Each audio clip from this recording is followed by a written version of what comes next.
3, 2, 1. Come on, Barbie. Let's go party. I'm Adam from Your Movie Sucks. This is Sardonicast. Hello. Yeah. Oh, God. I'm Alex from... I'm Alex IHE. But that's not all. We have a special guest this episode. Do you want to introduce yourself, Jay? Hey, how's everyone doing? Thanks for having me. It's Jay McCarrol here. Jay McCarrol of Nirvana, the band, the show. You might know me. Mm-hmm. I've also been doing some a lot of music stuff the last many years. I'm sort of I jump around. So how did you first get introduced to me, Adam? It was through Nirvana, the band, I guess, right? Yeah. So it was really weird. So at one point in time, the only thing that I'd seen from Matt Johnson was the Dirties. And then 1 year at TIFF, which I think might have been the first year that I was at TIFF, I decided to get the closing night gala thing. And I was like, okay, whatever, go to this weird party. And I saw him at the party. I was like, oh, hey, The Dirties. That was a good movie. And then, we started hanging out and checked out other stuff as the years went by. So I'm not an OG Nirvana, the band, the show web series fan or anything. I haven't checked out all of that yet, but I do absolutely love Nirvana, the band, the show. That's my favorite thing that you two have done together. So. Well, your breakdown review of it was, I think, the best review. Just that really in depth. The Your Movie Sucks review you did of it was really great because you clearly had a deep understanding of what it is that we like about it too, and so it was fun. Well, it's always great when people say they love the show, but it's really great when somebody takes the time and just takes a full swing at trying to articulate sort of what makes it so fun in all of its weird complexities and strangeness. So, yeah. Thank you. Much love. Yeah, honestly, it's the type of thing where, you get more out of it on repeated watches, which is most media that I love. Right. There's certain things where it's like, oh, I'm sure you could get more subtext out of it on a second watch, but the rewatchability alone, even without the subtext, is like, it's such a funny show that the amount of people that I was showing it to, just because I wanted to watch it again or introduce it to another person, I started picking up on a few more things. I'm like, okay, there's something here. There's some fun stuff going on. Yeah. Yeah. It's fun. I love the juxtaposition between the improvisational and like real life elements versus the elements that are very clearly planned out from the beginning. I think having those both coexisting in the same show is really fun. Yeah, we've always done that from day one of our web series. We started to understand what the currency of the show was, and it was that blurring of the seams between the real and the prepared. Mm-hmm. And so both of you probably do a fairly equal amount with the writing, would you say, or just curious? Well, I mean, like growing up, I grew up with Matt, and the way we met was that he went to a different high school and his girlfriend went to my high school, and he was kind of known at his high school for this guy that was saying, well, I want to be a filmmaker and I'm going to make some little films. And he was running around with his camera. And in my high school, I was a class clown for sure, but I was also known as the music guy who was saying like, I want to do music for movies when I grow up.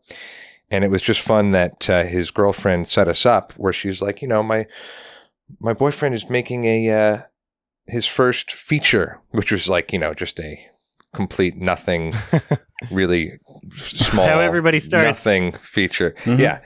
A very embarrassing feature, but we kind of postured ourselves to be doing it the right way and got together for me to do the music for his movie. And then from then on, we sort of both just realized we have pretty much the same taste in so many things, in movies and comedy. And so to answer your question, I've just been kind of like a student to Matt's sort of film school that he's just been a walking, he's got this film cinematic aura that he's always had with him since he was young. Like he's quite an exceptional guy, Yeah. my buddy. And so I've learned quite a bit from him on that. And so we kind of grew together. Like when we started the web series, we were just writing together. Yeah, it was like both of us like writing and trying things out. But halfway through the web series, he kind of got his footing in terms of what his voice was. And so he started to really quarterback the operation. And that's just been the way it's been. And with Zapruder Films, the company, he just kind of plays, the leader and goal keeps everyone's ideas that just sort of flow upwards. And it's a great system of just best idea. And nobody's ever really arguing creatively. It's just a nice team of people that have the same goal in mind, and we're all just sort of clamoring to get there. But absolutely, Matt is I've always called him the quarterback. Mm-hmm. That's awesome. Yeah, I've always really appreciated how much advice he gives to younger filmmakers. We have quite a few younger aspiring filmmakers in our audience that are always looking for good advice, and something that I think I'll just parrot him saying is, don't be afraid to try. Like your first feature is always going to be shit. It's just the act of creating something can help you find your voice, and the first step is just getting something out and then improving on it. And if you're your own toughest critic, then you can improve off of the first thing you make and then improve off the second thing you make. And then before you know it, eventually, as long as you're being real about what you're missing or what you could improve on or what your voice should be, then you'll get great at it. And being careful not to have that mentality of you being your own toughest critic, which is fine and everything in one angle of it being like a healthy thing to help you.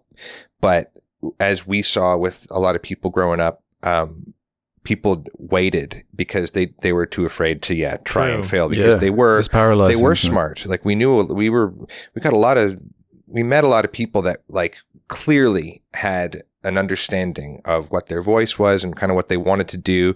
They had great taste. They only liked great things. And so naturally they're at this really painful position of not knowing exactly how to execute something that's worthy of themselves. And so they don't try. Yeah, you don't want that to prevent you from trying. But you can escape all the, like nobody's going to remember your first 5 failures. They're going to remember you for that first success.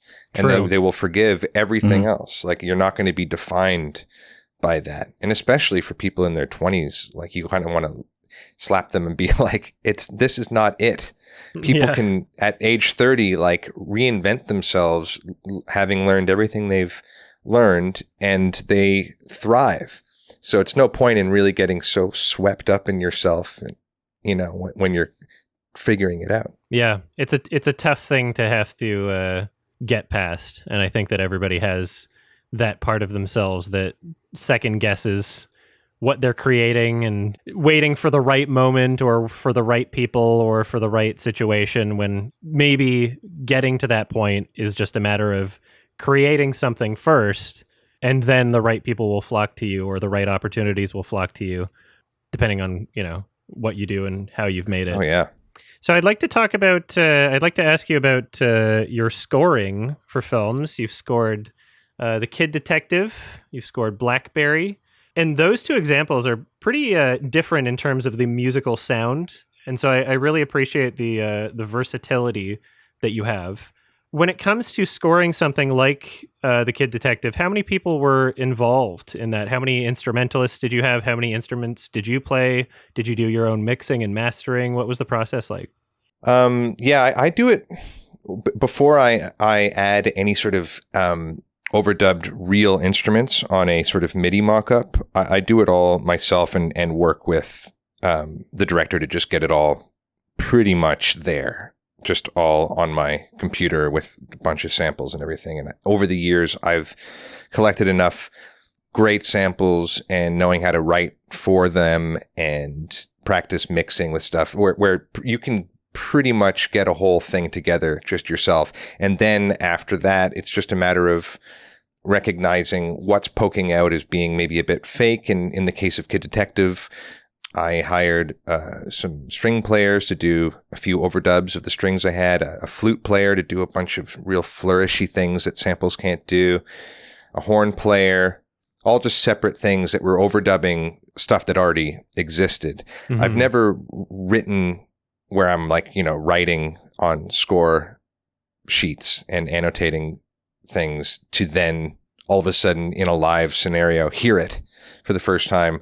The process is very much a grueling trial and error of just moving and shifting and massaging hundreds of instruments all at once and spinning a lot of plates and trying to keep a handle on what your whole sound is, like what the whole fabric of the movie is going to be, and the gradient of dynamics and how this cue needs to have as much energy to set up for the next cue, and this cue is a load-bearing cue for this final cue, and it's a lot of spinning plates. And for a lot of the process of film scoring, you have to really trust the process, because it doesn't feel like it's fully coming together until some eureka moments that you have with the director where all of a sudden you guys connect on something, and that's what it's really about. It's about the relationship between you and the director and making sure that vision is being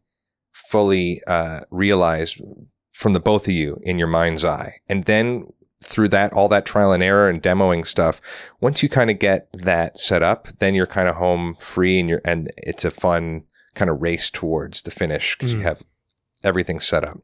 But it has been a very interesting switch of genres. I did Kid Detective in 2021 or whatever, and Blackberry came out, and Kid Detective was like a real like lustrous old fashioned Henry Mancini style thing. Very fun to do, and finding new chords that I haven't even played before just through listening and absorbing some stuff was a real pleasure. Like hearing some stuff back there, I'm like, oh, I've never written anything like this before. It was a very fun, proud moment to finish that one up. And then Blackberry is a completely different thing where all of a sudden I went fully synthesized and modem samples and beeps. And also the fact that the movie was a lot more of a narrow target to hit for how to weave the score in. It didn't really lend itself to having the score kind of pop out ever. You kind of wanted to hide it, yet it needed such an undercurrent. And so it was a bit of a tightrope where you had to sort of like keep energy and keep things pushing, but you could never really poke your head out, which is always the game of the score. Yeah, just to be complimentary towards the film rather than trying to to get all of the attention. I loved those samples. I thought it was really clever with the modem samples in the Blackberry score.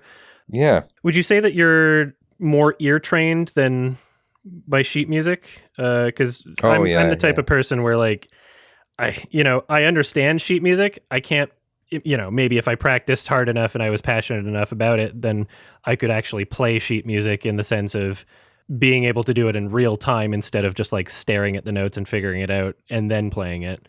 I've always loved ear training in the sense that I feel like that's it's like a sense almost. And I feel like there's a lot of people on both sides of this where some people who are ear trained wish that they knew sheet music better. And there are some people that do sheet music that wish that they were more ear trained. How do you feel about that?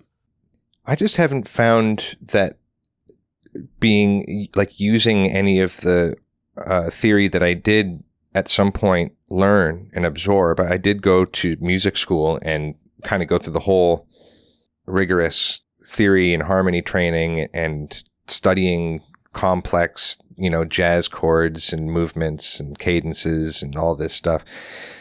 I just haven't been in a position where my ear is slower than what I could do with the sheet music. The only time that I've ever needed sheet music or just notation is usually when I'm using real players who kind of require it.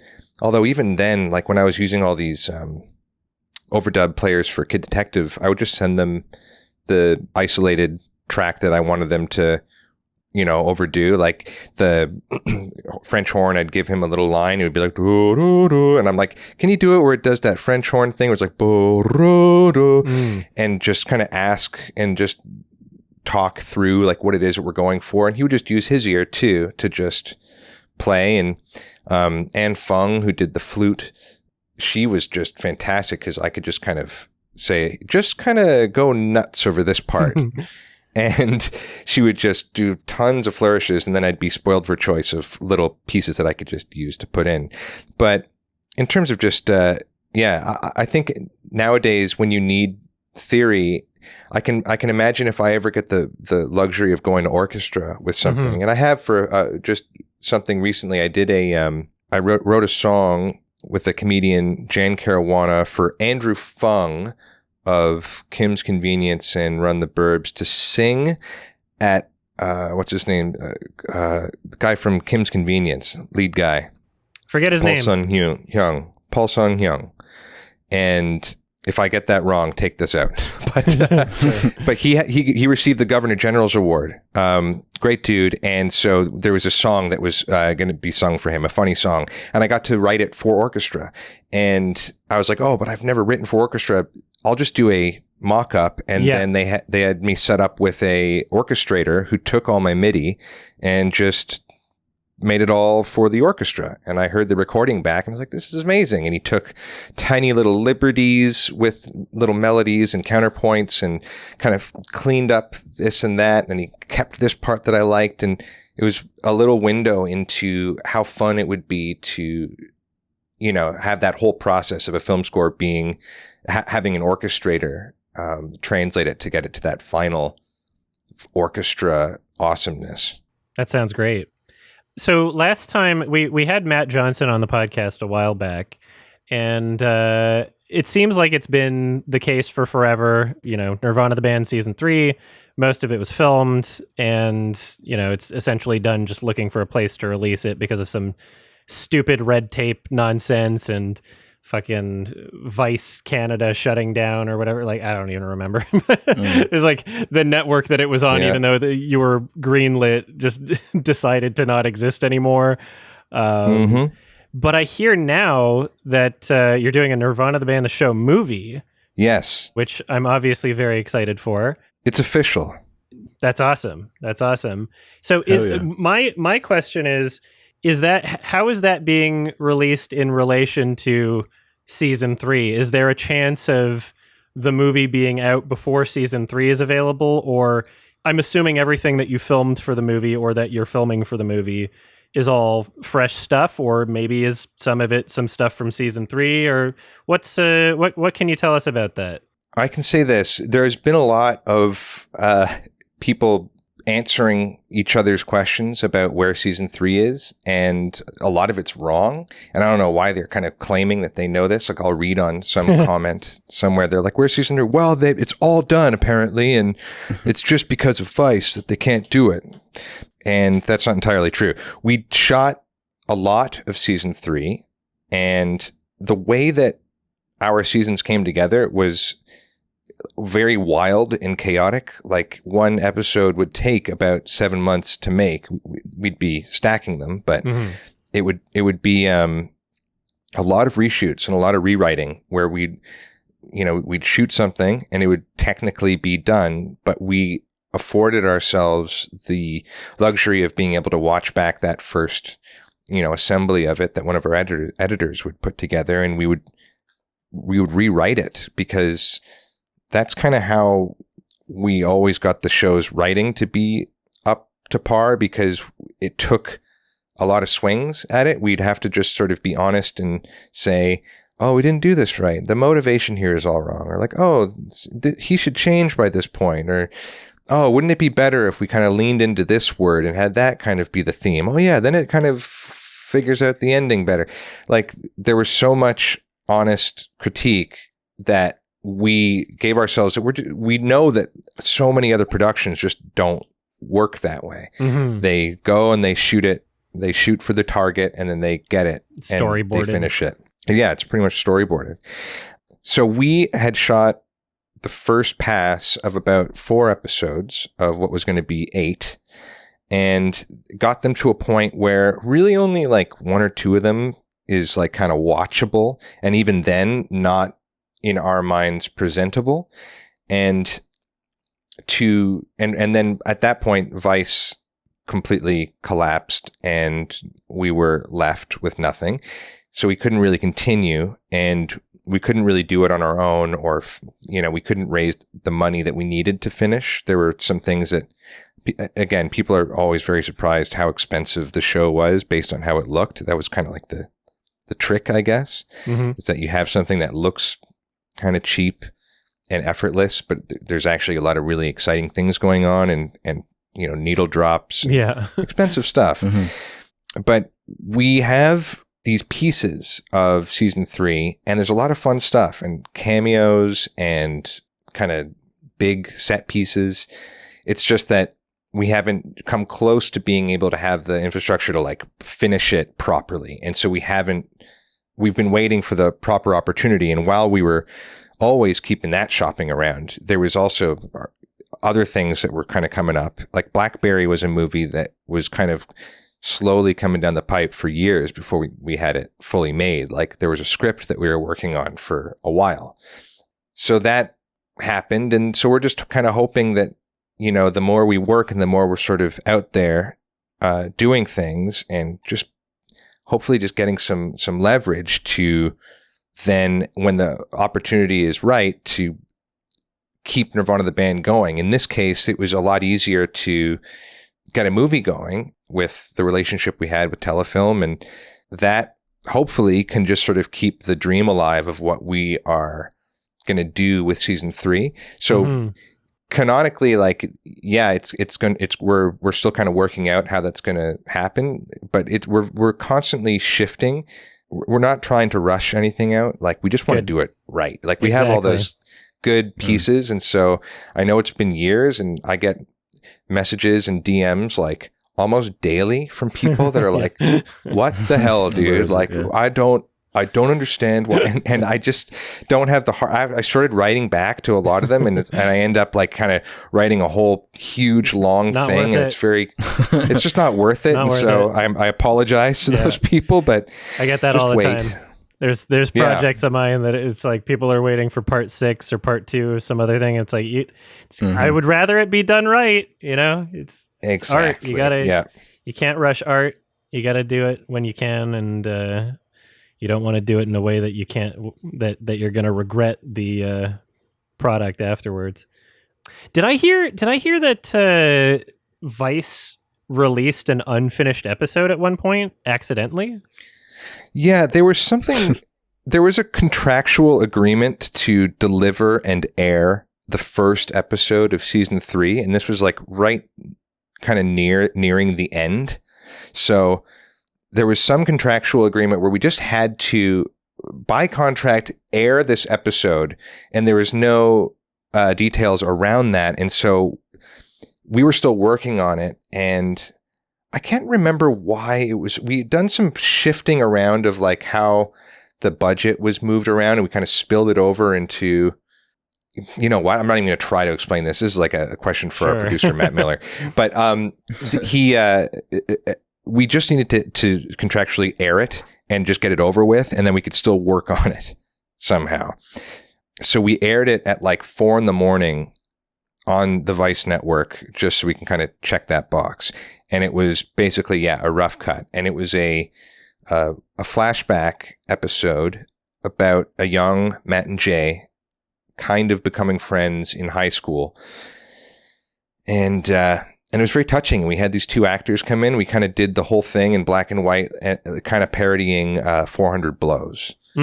And we just kind of got, indulgent with some, filmmaking of it all, and took some things from 400 Blows and gave it a bit of a bit of an angle that just gave it a feeling. It didn't feel like comedy at all.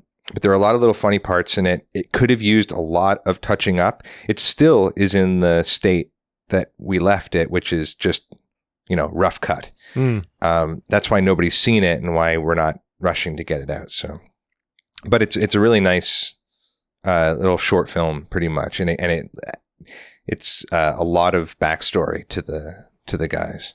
Yeah, I heard about that existing, but I never seeked it out or tried to find it because I heard that it was unfinished. And whenever people are like, "Hey, did you see this leak or this script or whatever?" I'm like, I don't want to fucking read it. It's not finished. Like, what's the point of watching a leak? Like, I want to see the finished product. So I know. Yeah. anyway, fascinating stuff. Alex, did you have any questions for Jay? Yeah. No, I got a couple. Going back to BlackBerry for a second. I watched it a couple of weeks ago for the first time, and right after it ended, I was really connecting with that soundtrack, especially that track that plays in the end credits. And I hopped onto Spotify to try and find it, and I couldn't see anything. There's nothing. Oh, I'm happy to say that there is going to be an official soundtrack release through Mondo Records. Nice. Vinyl? And awesome. Vinyl, yeah. And I'm just kind of working on assembling that right now. I have to kind of put it together because it's my first time doing an actual soundtrack, and in BlackBerry there's a lot of cues that are short or maybe sometimes not really lending themselves to a full listen. So I'm just kind of melding some things together. But yeah, it's all going to come out, and there's going to be some new tracks on there too, because I'm sure you guys might have heard that it's also a TV series, like a mini series, a 3-part series. BlackBerry? Yeah. I did not hear that, actually. So it's coming out in the fall on, I believe, CBC and AMC or CBC and Hulu. But we'll hear about it, and it's been translated into 3 hour-long episodes. So there's extra footage, and what's really interesting about this is that you're watching the movie again, but certain scenes will go longer, or you'll see a different angle, and you'll actually get more content and like info or insight into maybe what happened after the scene ended in the movie. And there are some new ways that we handled some of the storylines and time jumping. So it complements the movie as sort of like an extra piece. And there's a lot of new music in it too, because we couldn't license. It's a totally different thing to license a lot of those needle drops for the TV miniseries. So I had to kind of go in there and make some new stuff. And I can't wait actually to put that on the soundtrack, because that's some of the better BlackBerry score that actually didn't make the movie. So it made the TV series. But it's all going to be on the soundtrack. Any idea when that's coming out? That's going to be out in the fall, I think, November. Awesome. Oh yeah. When I was doing some research about some of the projects you worked on, I stumbled across your band with your sister. Correct me if I'm wrong. Brave Shores. And I was like, why does that ring a bell? And I went on Spotify and was like, oh man, the self-titled album, I was obsessed with that in 2014. Awesome stuff. I love that synth pop sound. Oh, that's awesome. Yeah, that's a real, I'll tell you really quickly just how funny of a era that was for us. Is that I was working at a jingle writing house called Eggplant Collective, and I was there for a little less than a year, and I was, just writing demos for commercial jingles, and sold a few. Did a Ford commercial here, a Cheerios thing there, and it was just fun practice. And the other in-house composers there were just awesome, and they helped me. Like I was kind of new at like doing a lot of really quick turnaround stuff, and a lot of just working the DAW and little tricks from just moving around so many different genres. And these guys were amazing. And we were all on like these office phones where we could just sort of like key into each other and just be like, how do I side compress again? Like doing this thing, and it was so fun. But anyway, there was this commercial that Bell had where they hadn't shot it yet, and they wanted to prepare with this music where they needed it to be kind of electro poppy, like M83 or Iconopop thing, and it was for an underwater phone, and so I just had my sister come in just for fun. I'm like, hey, sing on this little pop number I just wrote in the last 20 minutes while I was eating a sandwich, and that song got picked, and people really liked it. And it was, we were kind of having fun, like going on the internet and seeing there were forums being like, what's the song? What band does that song from that commercial? And we were like, yeah, it's funny. We don't even have a band. It was just written for it. But then what happened was I got into a real thing with the jingle writing house, because I was asking them like, what's the deal? Like if I want to put this on iTunes, what's our our deal, because I never signed anything with them. Mm. And I was just kind of working without any contract. I was just being paid. And then they kind of came at me with this really unfavorable little just Word document breakdown of what the deal was. And I was like, this doesn't really sound right. I wrote the whole thing, like top to bottom. I know I did it in your company for the thing, so let's break it down. But like, this is really unfavorable to me. And called a few managers that I knew, and they were like, oh my God, what do you have? Anything? You don't have anything signed? They don't have any ownership at all. Nice. They kind of screwed themselves. Nice, yeah. And so I went back to them, and I kind of hat in hand. I didn't want to slam dunk anything on them. In fact, like, I remember sending them a letter being like, I kind of just want to renegotiate this. Maybe we can talk it out, and giving them all the nice, juicy, like, I see a great future here, and just trying to do right. And these guys just fucking flipped on me. I think it's because I kind of exposed to the other composers there that they were kind of running a bit of a operation that was a little bit prone to something like this happening. Yeah. They didn't exactly want everybody to be armed with the knowledge that, like, wait a second, they don't own anything. I could just take off with all my music. So they fired me, like, gloriously. And I was just like, and I felt so bad at first. And it was like a week later that through a friend of a friend, A&R at Universal called, and they're like, can we give you an advance to make a record? And can you guys just like be a band? And called my sister, and I was just like, let's be a band. And so we're just totally opportunistic about it. And then we had that song on the radio, and Coca-Cola licensed it for a commercial, and then we had another song on the radio. We played Way Home and had a really nice run of doing some tours before ultimately my sister and I kind of decided, like, I think we've had enough, like double it. We didn't want to exactly double down on all the time we were spending with each other on this. Like, I don't know if you guys have any siblings, but it's tough to work with them. I got a brother. But we totally survived. She's the best. But we just sort of saw that band through, and we're still thinking about getting together to maybe just to at least finish some other demos that were great that we just never released. Mm-hmm. But I appreciate, Alex, that you liked that album. That was a good time.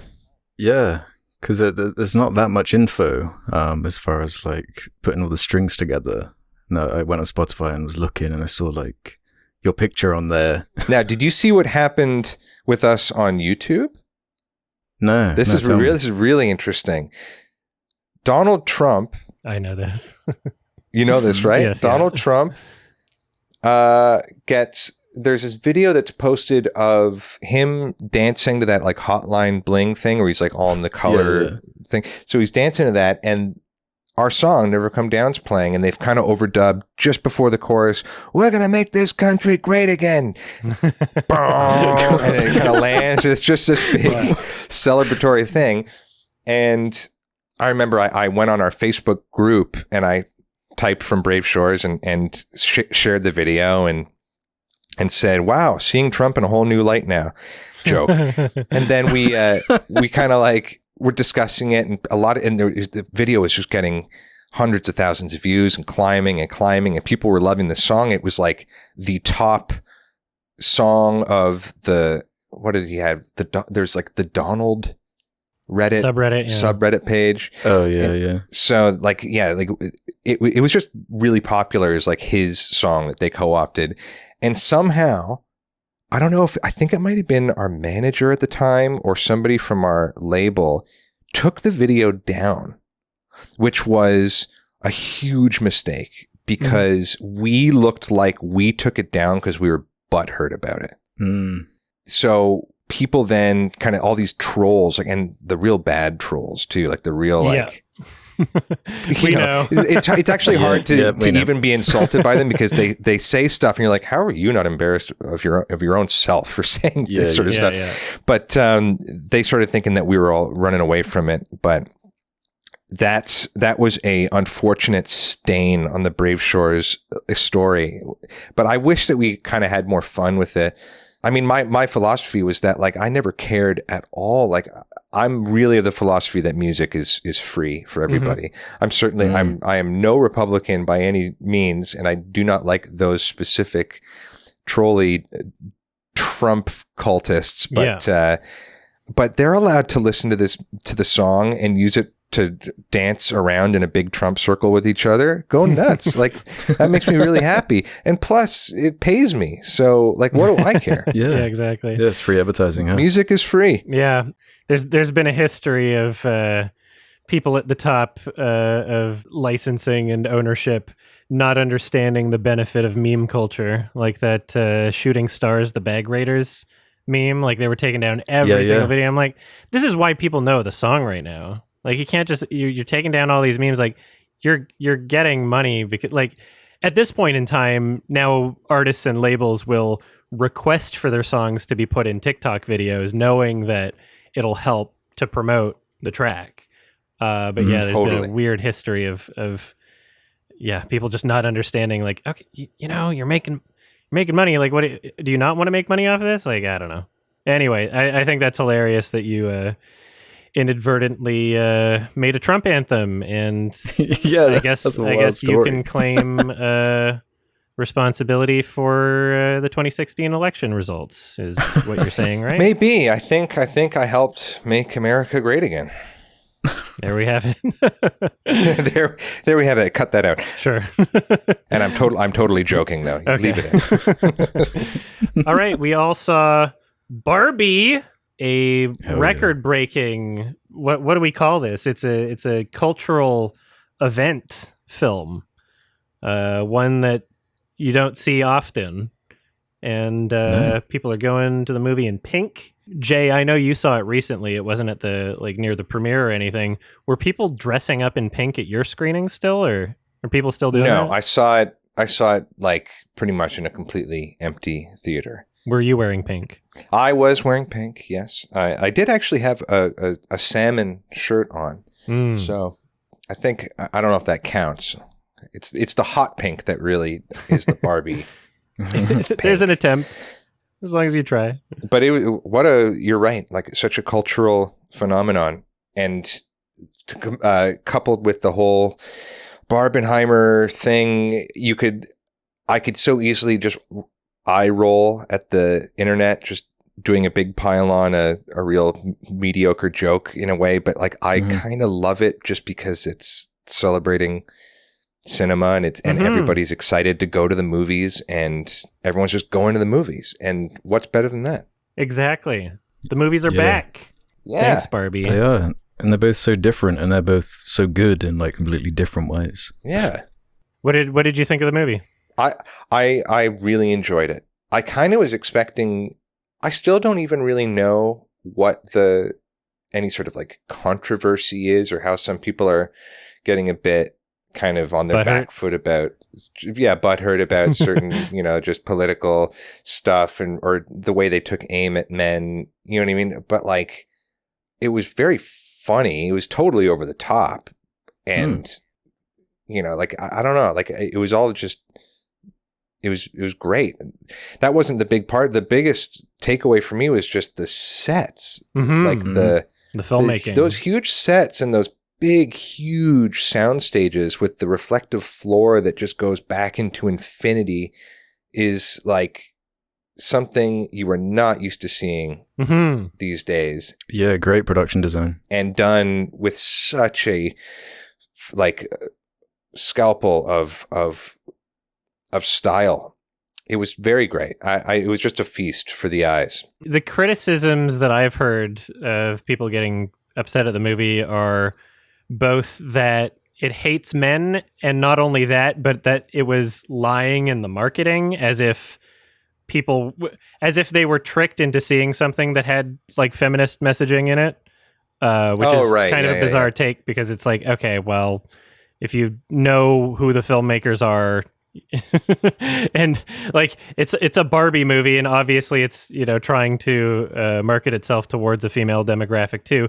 But I also feel like what's missing from this conversation is just how nuanced the movie was about it, because it wasn't an explicitly man-hating movie at all. It really wasn't. And, and it's kind of interesting seeing people's takeaways being that, or some people's at least, because it kind of seems like they're duped at a certain point, because you could only get that from the film if you're viewing it on a purely surface level. But there's plenty of instances within the film and plenty of clues, and sometimes pretty explicitly, where they are giving a more nuanced take, and they do call the patriarchy not something that like, oh, this is the thing that exists that is hurting everyone. There's a line in the film where they explicitly say like, the patriarchy could just be our explanation for how we feel about this, and it maybe it's not real, or and it touched on not only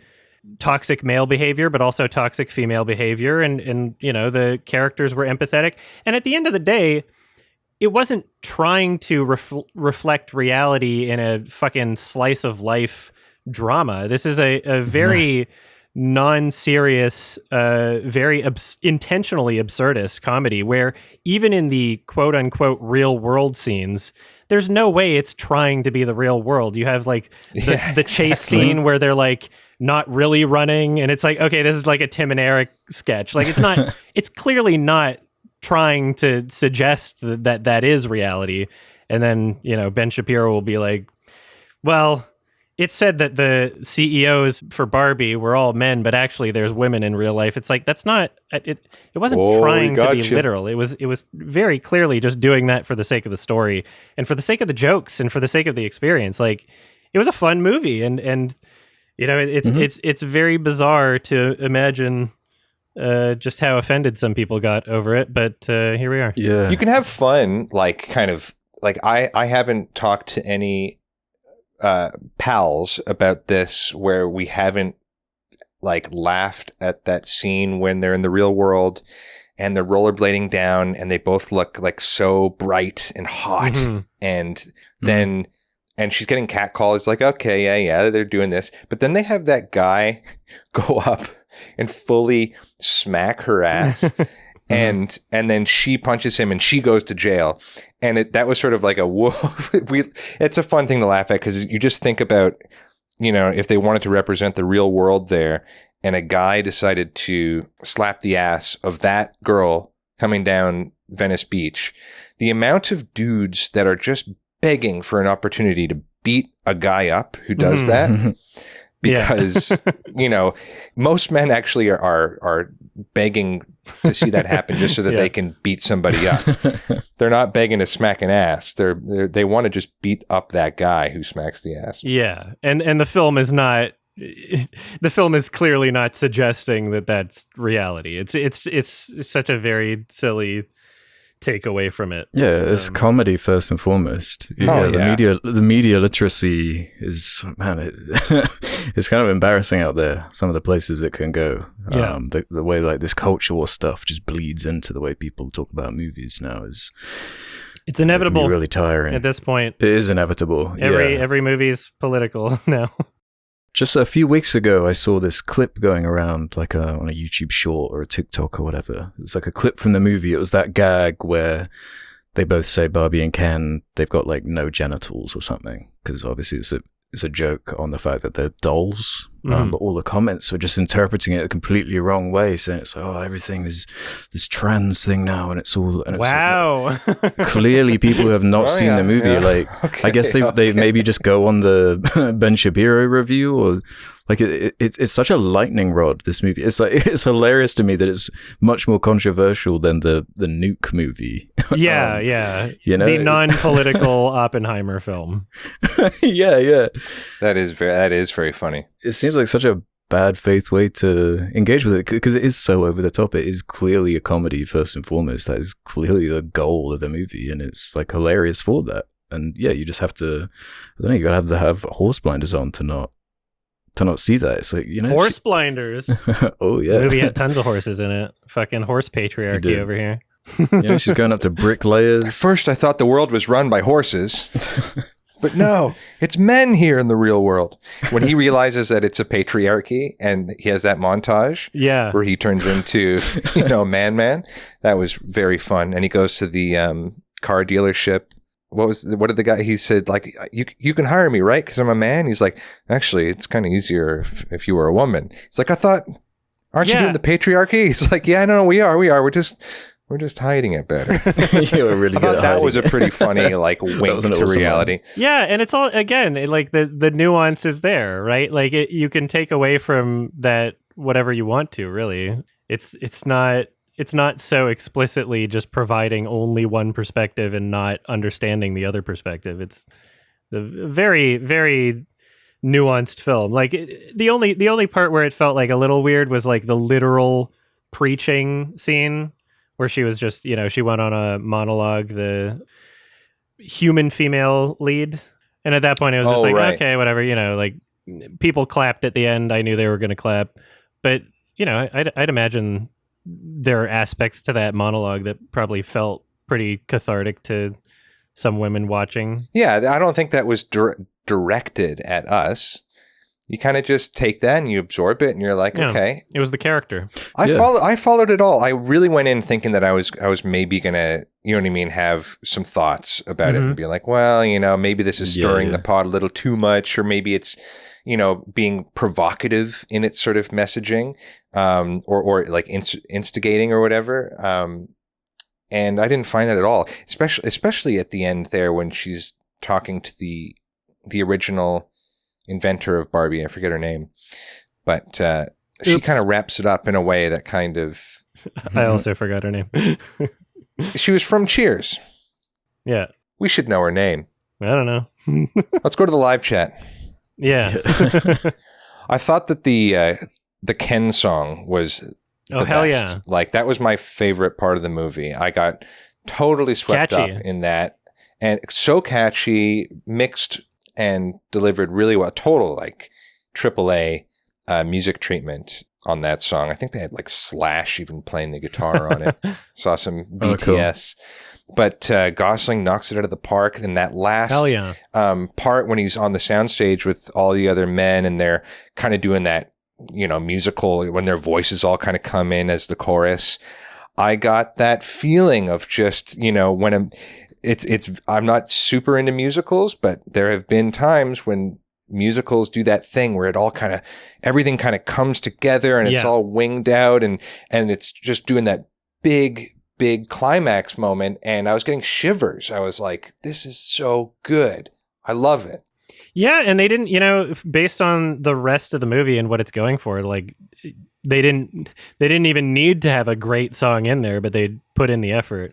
I really think that Greta and Noah are both very talented people. I love their collaborations that they've made.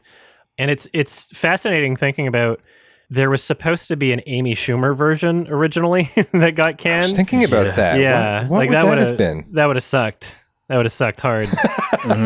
Yeah. I think Amy Schumer is pretty funny. Like, or at least when her sketch show things come up on one of my videos or whatever, like I'll just all of a sudden come across one. They're always pretty fun, but I don't know what the angle would have been, because it would have been different, obviously. I don't think she has the capacity to make something as nuanced and artful as this. That's just that might my be true. Perspective.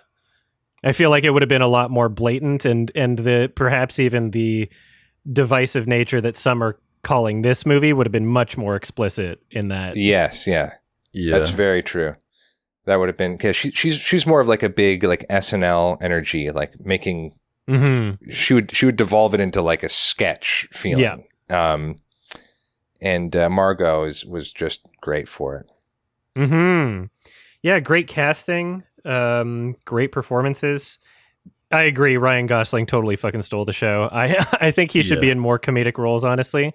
It's crazy that for a while he was just typecast as this like stoic Blade Runner, Drive, etc. character. Yeah. I'm glad he kind of broke out of that again. He is in a few comedies now, but he's funny in The Nice Guys. Yeah. Well, which is interesting, because do you know how he started? Was The Notebook? No, he started. Was it a sitcom? On like a kind of sitcom. It was like a teen sitcom about, I think it took place on like a boat or something, like a big cruise ship called like Breaker High, maybe. And he played like this kind of wild, kind of goofy, funny, comedic relief character. And who was like big and loud with his behavior. Mm. He was like this sort of like zany, wearing a lot of neon colors and big clothes. And he had big energy. Totally different than how he got typecast as stoic Gosling. Yeah, and he does all of it well. He's very versatile actor. No, he was definitely one of the funniest parts to me. Like it's that delivery. Like he's acting. He believes he's Ken. You know, like not for a second do you see him. He is Ken. Whereas like contrasting more to like Will Ferrell or Kate McKinnon, that does feel a bit more SNL-y sort of. You're totally right. They're like playing up a bit more. Where like, yeah, I think that's why Ken really stands out. He totally steals the show. And just slightly going back to the whole kind of like men hating narrative it has, I don't know, it's got like a pretty good message, I thought, if you actually engage with the movie about like the way so many men use women for like validation and this kind of stuff, and being Ken-off, that joke at the end is like really funny and like a good conclusion. So yeah, both these main characters get like pretty fleshed out arcs, and yeah, sure the comedy's at the top, but yeah, there's like a bunch of commentary. I feel like is not as simplistic as Men Bad. Yeah, not at all. And even within that aspect, there's an entire sequence of the film where the women are taking advantage of the men and just being like really insincere. And they were playing that song. What's the artist's name? That one that he was playing on guitar, like, I wanna push you around. Oh yeah. So the history of that song is pretty Matchbox interesting. 20? Yeah, in the context of this film, because that was a song that when it came out and when it was popular on the radio, it was widely criticized for being like, oh, you want to push women around? But it turns out that the song was written about him having experienced that from his girlfriend or from a female character represented in the song that is pushing him around. So it's actually kind of perfect for that song to be in this film, because we're seeing the exact same sorts of misinterpretations of like, okay, which gender is being shown as the aggressor or the abuser or the manipulator here. It's really up to interpretation. And so I love that there's that nuanced layer within the movie of like even the song choices and how they're used. Like, don't get me wrong, it's comedic and funny on its own. The way it's used in the film, even if you don't look into it or you're not aware of that subtext, it works fine. But that subtext being there is just another little clue, another little hint that, you know, maybe just don't judge the film on a purely surface level. Maybe it has a bit more to say than just like, you know, just getting mad at it. And just, I feel like there's a certain amount of people that reacted in the way that they did to this movie because they kind of wanted to, in a sense. When I say that, I mean, that's content. And some of these channels exist where the content is specifically only talking about like, oh, this is woke, right? Like Ben Shapiro has never talked about a movie that isn't like what he would consider to be woke or anti-woke, right? Like that's the entire catalog of all of his film criticisms. And so he went to see the Barbie movie pretty much knowing exactly what sort of narrative he wanted to come out of it with. I don't think he's ever gone and watched a movie and been like, oh, actually, you know, it was a bit more nuanced. Like, I don't think he's capable of that. And even if he did think that, I don't think he would say it, sort of thing. Yeah, the conclusions are made before it's even been watched, you know. You can imagine he's already probably made the notes. That really exposes that you're not worth listening to if you're just in it for your agenda. Yeah, which is funny because that's the criticism that they have. They're like, you know, the movies have an agenda, but it's like, okay, well then what's your channel if that's pretty much all you talk about? Like the catalog of movies that exist in a year is so much larger than that, in my opinion. It depends on what type of things you're exposing yourself to, really. Mm-hmm. Yeah, I'm extremely curious because it's past the billion club now. That's for like 1.2 billion at the moment. And of course, Mattel, they're slapping their hands together with glee, like, oh yes, this is a new franchise now. We can MCU this whole thing right now. So I guess that's the plan. But like, could you guys even imagine a sequel to this. I can't imagine Greta doing it. If she wanted to and she felt right about it, then fucking do it. Yeah, but they're not going to leave it. I think instead it's going to be, because I mean, what else does Mattel have, or what Hot Wheels. other companies are going to be? Yeah, Hot Wheels, or I think they're actually greenlighting a Hot Wheels movie. who does like Tonka trucks, or it's just, yeah. I mean, it would just make sense that anyone who has any sort of gas left in the tank for nostalgia and an audience out there that remembers this product or this toy. I mean, we've already seen this year, and BlackBerry was a part of it, where it's like the origin story of some product. Oh, yeah. We were luckily lumped in with like, Tetris and Air. We loved kind of how there were so many articles where we were like, what the hell's going on with all these origin stories of these products? Yeah. But it seems like that's going to continue, and Barbie is just sort of an extension of that too. It's just another product you can make a little thing out of, a big thing out of. Yeah, I feel like the Lego movie really opened doors. Like, I feel like you don't really have movies like this without that level of self-awareness, taking that brand, like having movie in the title and everything. It's like this shouldn't work, and I can't believe they've allowed this to come together and be as self-aware and have as much kind of commentary snuck in as there is. And yeah.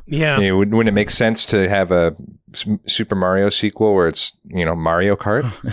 We'll probably see that. But they put Mario Kart in the Mario movie already. Yeah, but not all of it. I want to see all the levels, all the items. They could do a TV show. Yeah. Or how about a GoldenEye 64? Oh no, they did that with GoldenEye. True.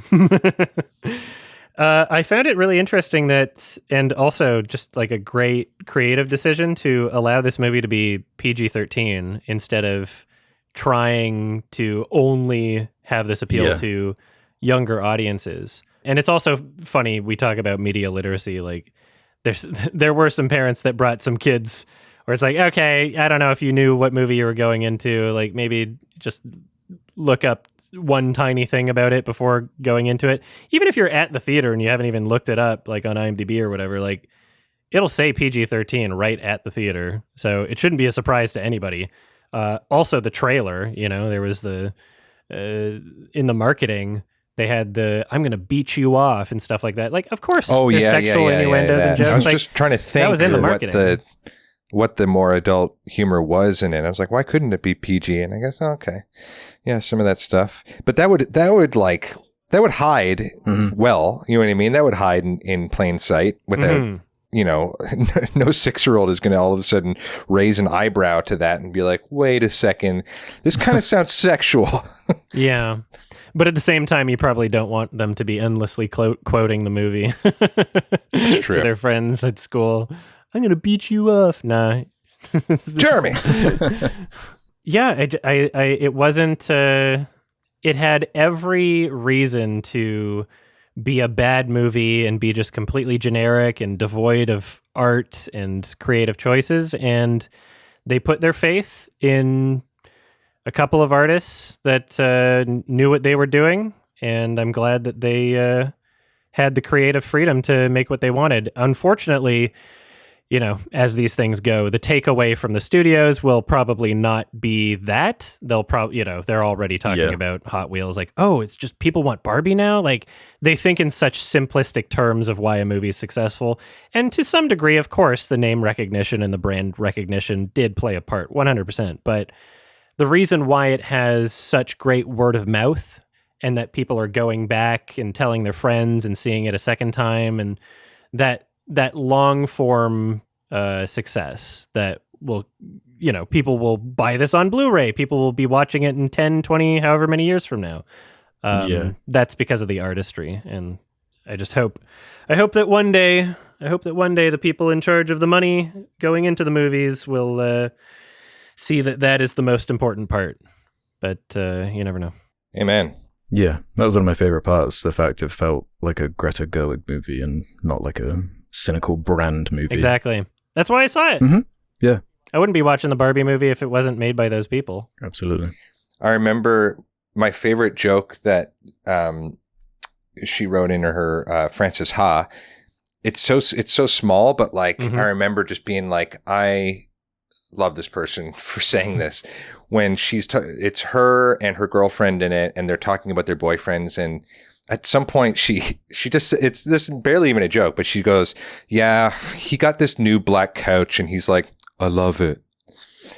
And for some reason, I think that that's such a funny roast of men. Mm-hmm. Because I felt like so like, oh my God, you just got me there. And that is so inexplicably funny. Like, I don't know why that feels like you just got me, but you did. And it made me just forever love her. I'm like, okay, you have license to go anywhere you want with roasting men and women. Let's have some fun. That's where the fun gender commentary is, in my opinion, is when you can say something that is not like a hyperbolic, like, oh, you just had like a bad date, what the fuck, like not something like that, but when you're, you know, poking fun at mannerisms or stereotypes or some things that can be generally perceived as true to some people, you know, truth within comedy is what can really help drive it. And it, yeah, again, it doesn't feel mean spirited, you know, there's plenty of jokes aimed at women, and you know, as long there's a huge difference between jokes like that and like actual sexism, you know. Exactly. Like, I don't even think that I didn't take any of the Barbie fun that they had with the gender jokes to be taking aim at anything. Even the men in the real world, and all the CEOs being a bunch of boobs, and just, you know, the leering and catcalling, like there was something about it that just felt a bit like, hey, let's just be real that men and women are different, and let's just kind of laugh at how they clash. This is not a take aim and let's make a point about something. It was like, well, isn't it funny that there are men in the world and there are women in the world, and this is kind of the way it worked out, and we're kind of working towards these things. This is what a mess, huh? Isn't that funny? And here's a Barbie story to kind of have fun with that. Laugh with each other. Couldn't have said it better myself. Yeah, awesome movie. I think we've said pretty much everything we wanted to about it. Great music, great sets, fucking, yeah, great tone, great sense of humor, great just absurdism and all that shit. And yeah, I'm giving this one a 7 out of 10. It's closer to an 8 than a 6, so it might bump itself up to an 8 on my second watch. We'll see, but it's probably going to show up in my best of the year list. So yeah, loved it. Nice. Yeah, I'm right there with you. This would be a 7 out of 10 for me. 3.5 star. Yeah, echoing all the stuff we've already said. Got to shout out that probably my favorite scene in the movie is that simple sequence where she sat on the bench talking to that older woman. I love that it like just had representation of like the whole gambit, because especially in like cinema, older women are pretty like ignored and not really like addressed in a lot of ways. So I like that there are a couple of scenes kind of nudging towards that, and yeah, it's like a good just package overall. Love that production design, love the messages. Yeah, I'm looking forward to seeing it again. I'm right there with you guys. 7 out of 10. Surprisingly touching in those. I think the music definitely knew how to sort of, when you have that sort of like warm pads and those overcompressed pianos come in to just sort of cue you to be like, this is going to be a touching moment. This is going to be a deep moment. Like, sometimes movies can be so good at just manipulating. Mm-hmm. So like, I'll well up in the eyes before the line is even said, if they're handling it well, because they're just kind of like riding. They got their tendrils in your emotions, and you're just like, okay, I'm with you. Good job. I don't know. Like, I guess I don't even know how I would expect this movie to be better, even though I'm giving it a 7 out of 10. Like, I don't know why it's missing. There's a lot of the comedy that I'm not a huge fan of. Like the chasing around the office, and they're kind of just like all that stuff. And maybe a lot of other little jokes in the movie, I kind of just wait out. Mm-hmm. Yeah. You know what I mean? I felt like, okay, this is definitely not for me. Like, I don't know. I don't even know who this is for. Actually, maybe I heard some people in the theater laughing at that, and I was glad that they liked it. In the empty theater? They can give it a 9 out of 10. Yeah, there was just a few people. Yeah, really enjoyable. Perfect. All right, so we have the film recommendation. It is The Edge, 1997. Why don't you tell us about it, Jay, because you recommended it. The Edge, starring Anthony Hopkins and Alec Baldwin, about being lost in the wilderness and surviving. A movie that if you've never seen it, it would be probably one of those synopsises that, or a poster that you'd see and be like, I don't know if I need to see that. It's just some 90s movie that was made. But for me, it's quite simply just one of those movies that I can count on a hand or two that I can just watch over and over again. And I suppose I could maybe just speak a little bit and try to find what it is that gives a movie that quality. But really, I don't know. Like, it's just an incredibly enjoyable movie that doesn't ever have me like it's one of those movies where when it's on and you even start it, I watch it to the very end. I'm completely with these characters because they're just acting so well. I love the acting in it.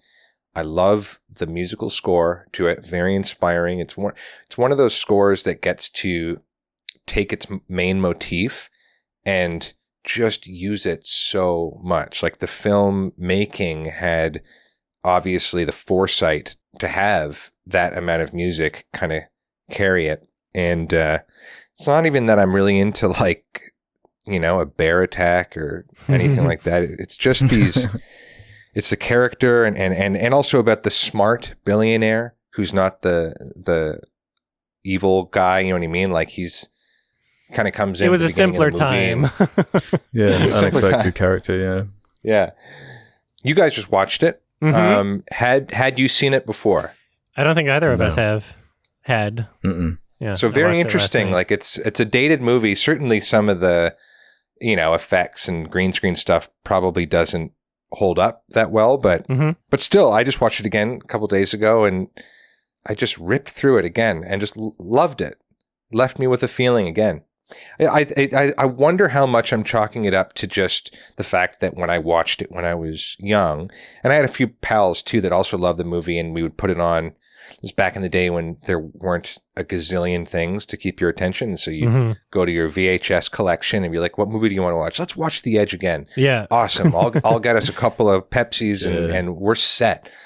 And so, the fact that I have some of those memories attached to it maybe just kind of makes it a little warmer of a space in my brain. But what did you guys think? It was very entertaining. That's for sure. It was definitely entertaining. Yeah. There's like a corniness, a goofiness to it, but man, I was never bored during that runtime. I was enjoying what it was throwing at me. It didn't dilly dally. Yeah, it was pretty funny at points. I have this whole bear thing as well though. Like I'm just like so terrified of bears. I don't know if you'd call it irrational. I feel like I don't know. But yeah, one bad way to go. Yeah, exactly. And I think after watching what's that bear documentary, the Herzog one, Grizzly Man. Yeah, that's and then like The Revenant and stuff like this. It's not quite on that level, but yeah, there's something really fun about it. And I was surprised after I watched it to see it was directed by Lee Tamahori. Yeah, New Zealand director. Big fan of his movie Once Were Warriors. Can't really say the same about like Triple X 2 or Next or whatever. But those State of those the are Union, up there. bro. Yeah, interesting dynamic with the Alec Baldwin, Anthony Hopkins thing. Yeah, funny characters. A Mamet written movie, like the dialogue is very, like all that Mamet type of stuff always seems to have dialogue that really just snaps back and forth to each other really well in a way that's just very, like, once that dialogue goes, most, exemplified in like Glengarry, where it's just like, as soon as you hear this dialogue start on its track, you're glued to hearing the back and forth of it all. There's something that's so gluey about it, like that you just can't kind of unglue yourself from its momentum and meaning. Yeah, this is the same composer, Jerry Goldsmith, as Chinatown, Patton, 1969 Planet of the Apes, Poltergeist, Gremlins, Alien. Mulan. Alien, yeah. Yeah, bunch of shit. So yeah, really, really good Total stuff in the Recall. soundtrack. I really love watching 90s movies because even in something where it's like, okay, this is just a standard, like, big budget thing that happened to be released at one point in time, I feel like they hired a lot of people that just knew what they were doing in terms of musical score. There's not a lot of 90s movies where I feel like, that's like a really shit score, or maybe, I don't know, it might just be like a bias or the types of movies that I watch from the 90s, but it's always refreshing to just know that that's something that's basically a given when you watch older films. Like, oh yeah, there's this whole orchestral piece. I feel like for the most part the soundtrack worked, although I guess during some of the fight sequences I wasn't as hot on it. It started to become a little, like generic fight music, but Oh, definitely. Where they're doing the anvil. Yeah. Anvil strikes. Chang, chang, chang, chang. It's really just the that main theme that keeps getting worked on.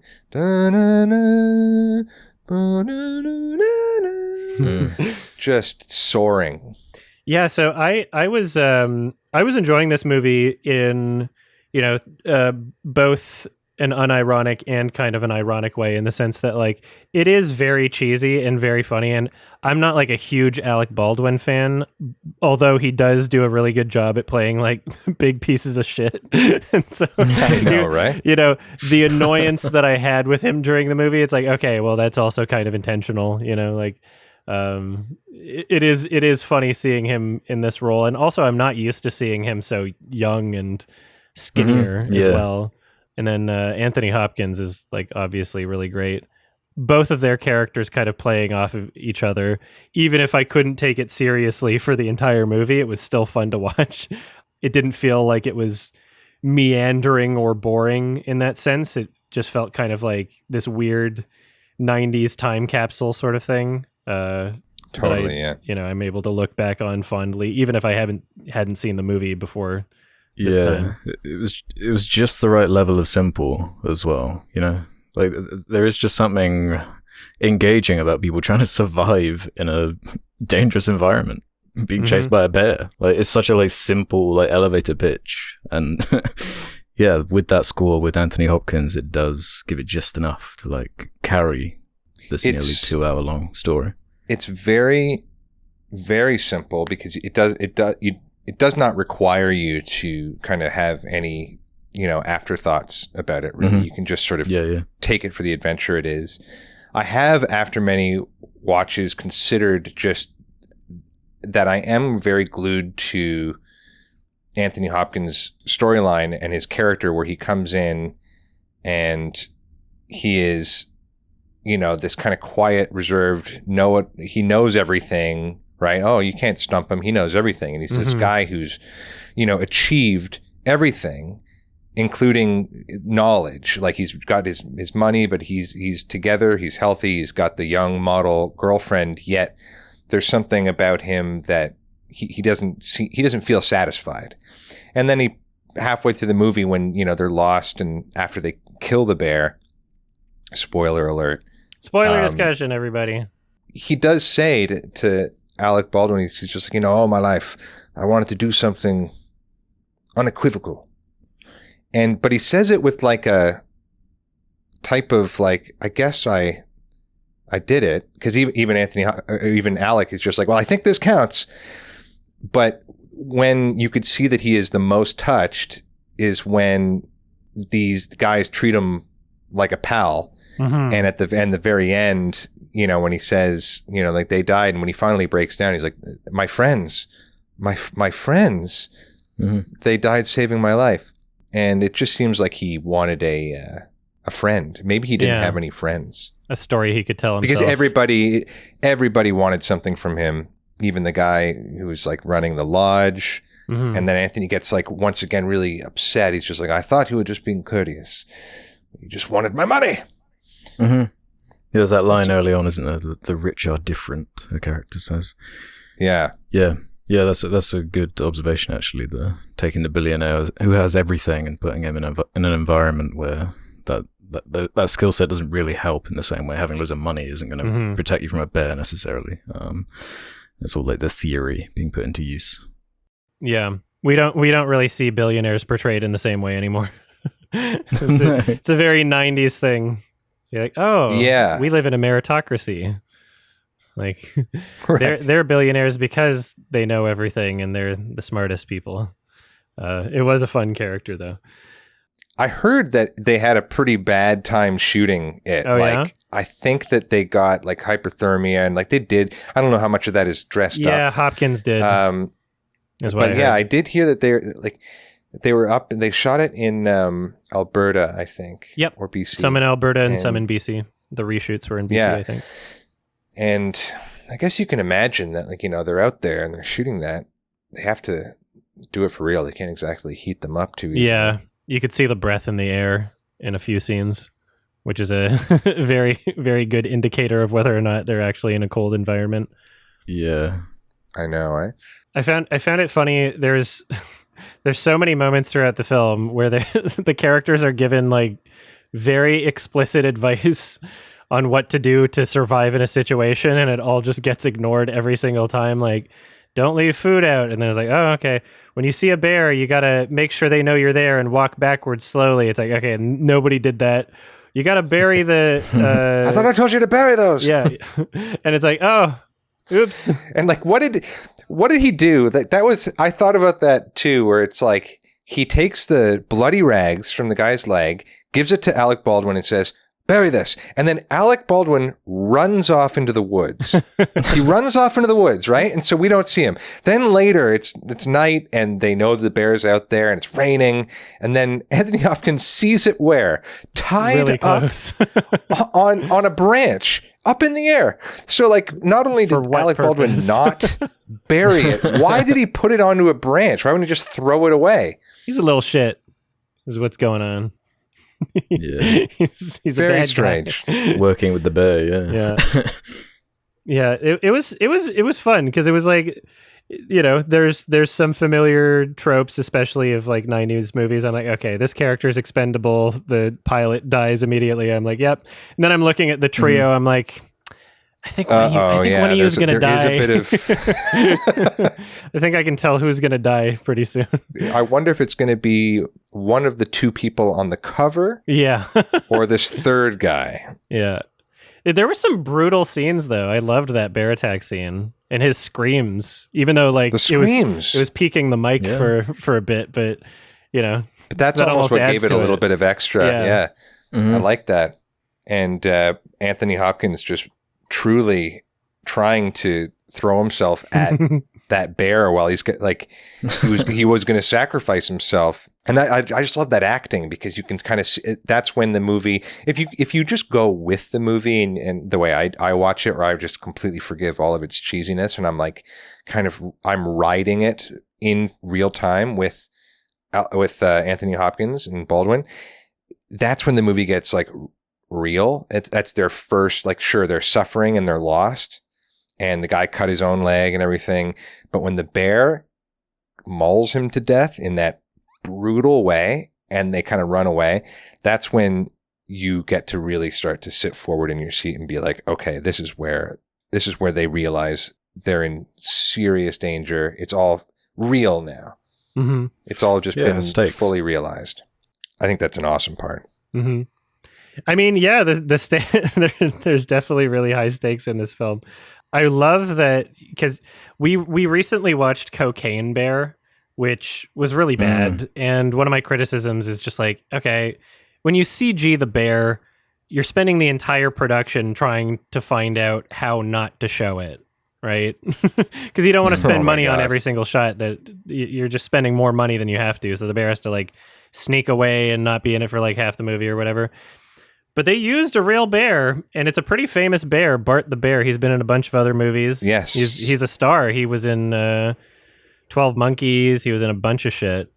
And it's crazy. It was the same bear. That's cool. Yeah, literally the same bear. So I guess just one trainer had like a very docile bear that could be used in film for a certain amount of time. Who knows if that's possible ever again, or if that was just like the luckiest instance of just an atypical bear that you could actually use for films. The other story could have gone that, that's how Anthony Hopkins was killed. Yeah. Shooting this movie The Edge with Bart the bear. Yeah, who knows how close he actually got to the bear? Because in a lot of the shots, I think a lot of it was cheated in a way where they were using stunt doubles. Stunt double. Yeah. But it's still, it feels like the actors, the characters, it feels like they're up close and personal with it, which is something that you can't really say about Cocaine Bear at any point. Yeah. I think that's what kept me in it. It's like I believed the action. I believed the stunts. Like there is a brutality to it. Like the plane crash is a pretty brutal scene too. Like it's R-rated. The birds were like, yeah, I like that. And I was never really pulled out by any of the bear effects. Just the fact that it is a real bear, and contrasting it with with stuff like Cocaine Bear. I mean, it's just like night and day. Just having that real bear there, it's like makes such a difference. If like that's kind of the crux of the movie, like, you have to sell the bear. And I really thought there were going to be more. I don't know, try and hide that bear more, abstract the bear. But no, you got plenty of bear scenes. It's just as terrifying as you'd imagine. If you're scared of bears as I am. Yeah, there's a real, it's accessing your other sort of primal interest in seeing real wildlife, the way like a National Geographic documentary, when all of a sudden you have a really beautiful, well-lit shot of a bear in a ravine, and it's like on screen kind of doing its thing. You can't help but just kind of be like, look at that bear. That's a bear. That's a real bear. That's just bear's on cocaine. In and of itself interesting. I don't think the Cocaine Bear they needed to make look real. Like there's no could have been a fucking guy in a suit. Would have been a better movie. Yeah. Completely agree. There's a lot of fun moments in this. The the scene where he's trying to like hype him up, like, I'm gonna kill the bear. Say it. I'm gonna kill the bear. Like that whole like. What one man can do, another can do. Yeah, it's so cheesy. And then he has that real cheesy line. Oh, I love it. Because today I'm gonna kill the motherfucker. Oh, I love it. And yeah, the cheesiness. It's a part of the entertainment value for me. It's a part of the experience, especially with how seemingly seriously it's portrayed in tone for most of the film, when there's just so much goofy shit happening. And especially I'm fairly well versed in, I don't know, outdoor survival stuff. I took Boy Scouts, and so I watching this movie, there's always a voice in the back of my head. I'm like, you can't just wear your wet clothes to sleep. Like, right. You take those off, like dry them off. Like they never did that once, and the next morning their clothes are completely dry. I'm like, So there was a constant onslaught of just like, you shouldn't be doing that. Why are you doing that? But they survived. Have you seen the series Alone? No, I've heard it's really good though. Yeah, I mean, I've also seen a whole bunch of Survivor, which is its own trash show of just awesomeness. Like that, I can't recommend that show enough. Like Jeff Probst is like the best to ever do it.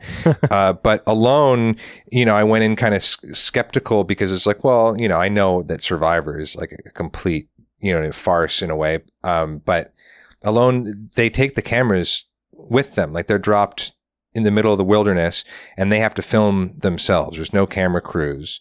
And these are like expert survivalists that need to like qualify to be on the show. And they're out there competing for months, and they build their homes and they get malnourished and they get taken out for injuries. And the malnourishment is real. Like you see the before and after pictures. I'm talking like rib cages bursting out of their tiny little bodies. Like they do it for real. And that was where you could sort of, you know what I mean, maybe cross-check your knowledge about survival, because they were talking about that all the time. It's like, oh, I want to go out and get that fish trap that floated out there, but if I fall in, it's over. I'm out of the competition. My clothes will never dry. I'm like, is that really a big pitfall of surviving, is just wet clothes? It can fuck you up. Yeah. It really can. Yeah, the fact that they were all just chilling in their wet clothes and then just continuing to get them wet again. There's this scene where like they're under the shelter and it's raining, like right before Anthony Hopkins notices the bloody rag or whatever, the piece of his clothes. Yeah. And he just like, he kind of just nonchalantly walks out from the shelter, just like, oh, I feel like being in the rain right now. It's like, it's supposed to be cold. It's supposed to be, this isn't even warm rain. Like, you guys are shivering in the shelter. So I don't know what the fuck you're doing. So that was kind of funny, especially considering the character's supposed to be kind of like a survivalist. I'm so glad that I didn't clock that. It was constant, but I was enjoying it for the cheese, for sure. I'm almost like happy that it's not like I'm protective of the movie where it's just like, I don't care about that. You know what I mean? I'll still enjoy it, but I'm just glad that I have it in my little list of movies where enough things, because I am so skeptical or just cynical about so many movies these days. It's great to go see Barbie, and it's great to go see Oppenheimer. It's great. There are too many things, I guess, just as you get older, when you watch them and you're plagued with these thoughts that are like, well, wait a second, that doesn't make any sense. And it takes you out of experiencing some good or some just big efforts of cinema. And I'm happy that The Edge for me just like actually survives through all of its ridiculousness, where I could actually still watch it like an exciting, like, oh my God, they got to survive. Like, I'm not even watching it enjoying the cheesiness. I'm watching it completely buying what it's selling me. And that's a rare thing that I wish I could be more open to. But then again, I do have a lot of friends that are so like Matt and some of our pals are very, we could walk out of the same movie and half our crew is just going to be like, oh my God, that was bullshit. Did you see this? Did you see how they did that? And I'll just be so happy that I just was able to completely finish my plate that was served to me and just say, that was delicious. I loved it. Like, we have this big debate, or like he thinks Interstellar, because we were talking about Nolan's movies. He thinks Interstellar is just such a joke of a movie. It's so ridiculous. And I'm just like, you know what? That's my favorite Nolan movie. Just because I'm completely swept up in its music and heart. And I can totally listen and clock and maybe be like, oh, I didn't pick up on why that's so dumb. That's true. I'm glad that doesn't bother me. That doesn't break my immersion for the experience that I got out of it. I've always been a big proponent of enjoying something despite its flaws. Because I feel like there's plenty of movies that I love that are incredibly flawed, but I'm just kind of like, okay, I can recognize that flaw exists. And maybe to some extent, these flaws do bother me. Like, I could give some examples, but I guess they would kind of be spoilery. But yeah, it really depends on what else the movie has to offer and what else is going for it. The flaws are going to bother me a lot more and have a lot more of an impact on my rating if I feel as though the heart of the movie and the soul of the movie is insincere, right? So, watching A Quiet Place, it was all about the flaws for me, because what they're showing is just such an, in my opinion, the characters were just props, right? And every single scene was just like ooh, what if they fuck up here when you're supposed to be quiet? And it just felt like there was no care involved in trying to figure out how they should be in danger or why they would be in danger. It was just like, oh no, they're in danger. And that just seemed to be the goal with nothing else considered. So in that movie, the flaws stand out a lot more.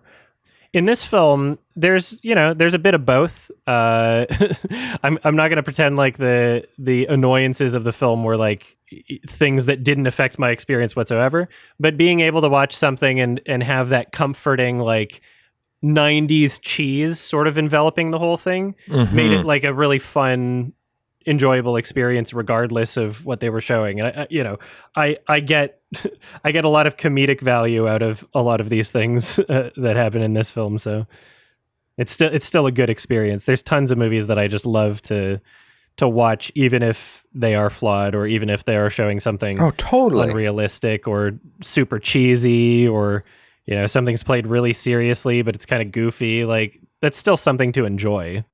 Absolutely. Yeah, because it's consistent the whole way through. It's a consistent tone. There's the goofiness there, but all the characters are treating it seriously. Like Anthony Hopkins, he's like, he's in there, it's convincing. He's got that gravitas. So like, yeah, he's selling the lines, even if they can be like goofy. Yeah, it's like better that they're playing it seriously instead of doing like a weird ironic thing.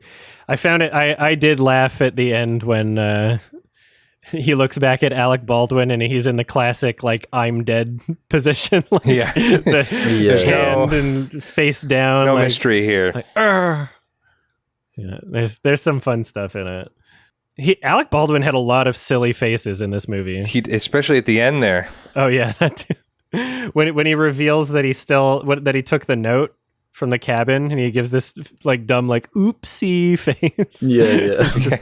There's so much in the performance that is just so entertaining. Even if I don't love Alec Baldwin, his performance was very funny. Very enjoyable.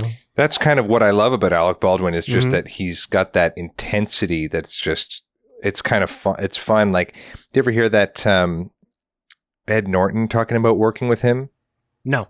Like, and doing takes with him. Like, Ed Norton does this impression of Alec where he was like doing a take and he'd be like making these weird sounds before, like hyping himself up, going like, boom, zap.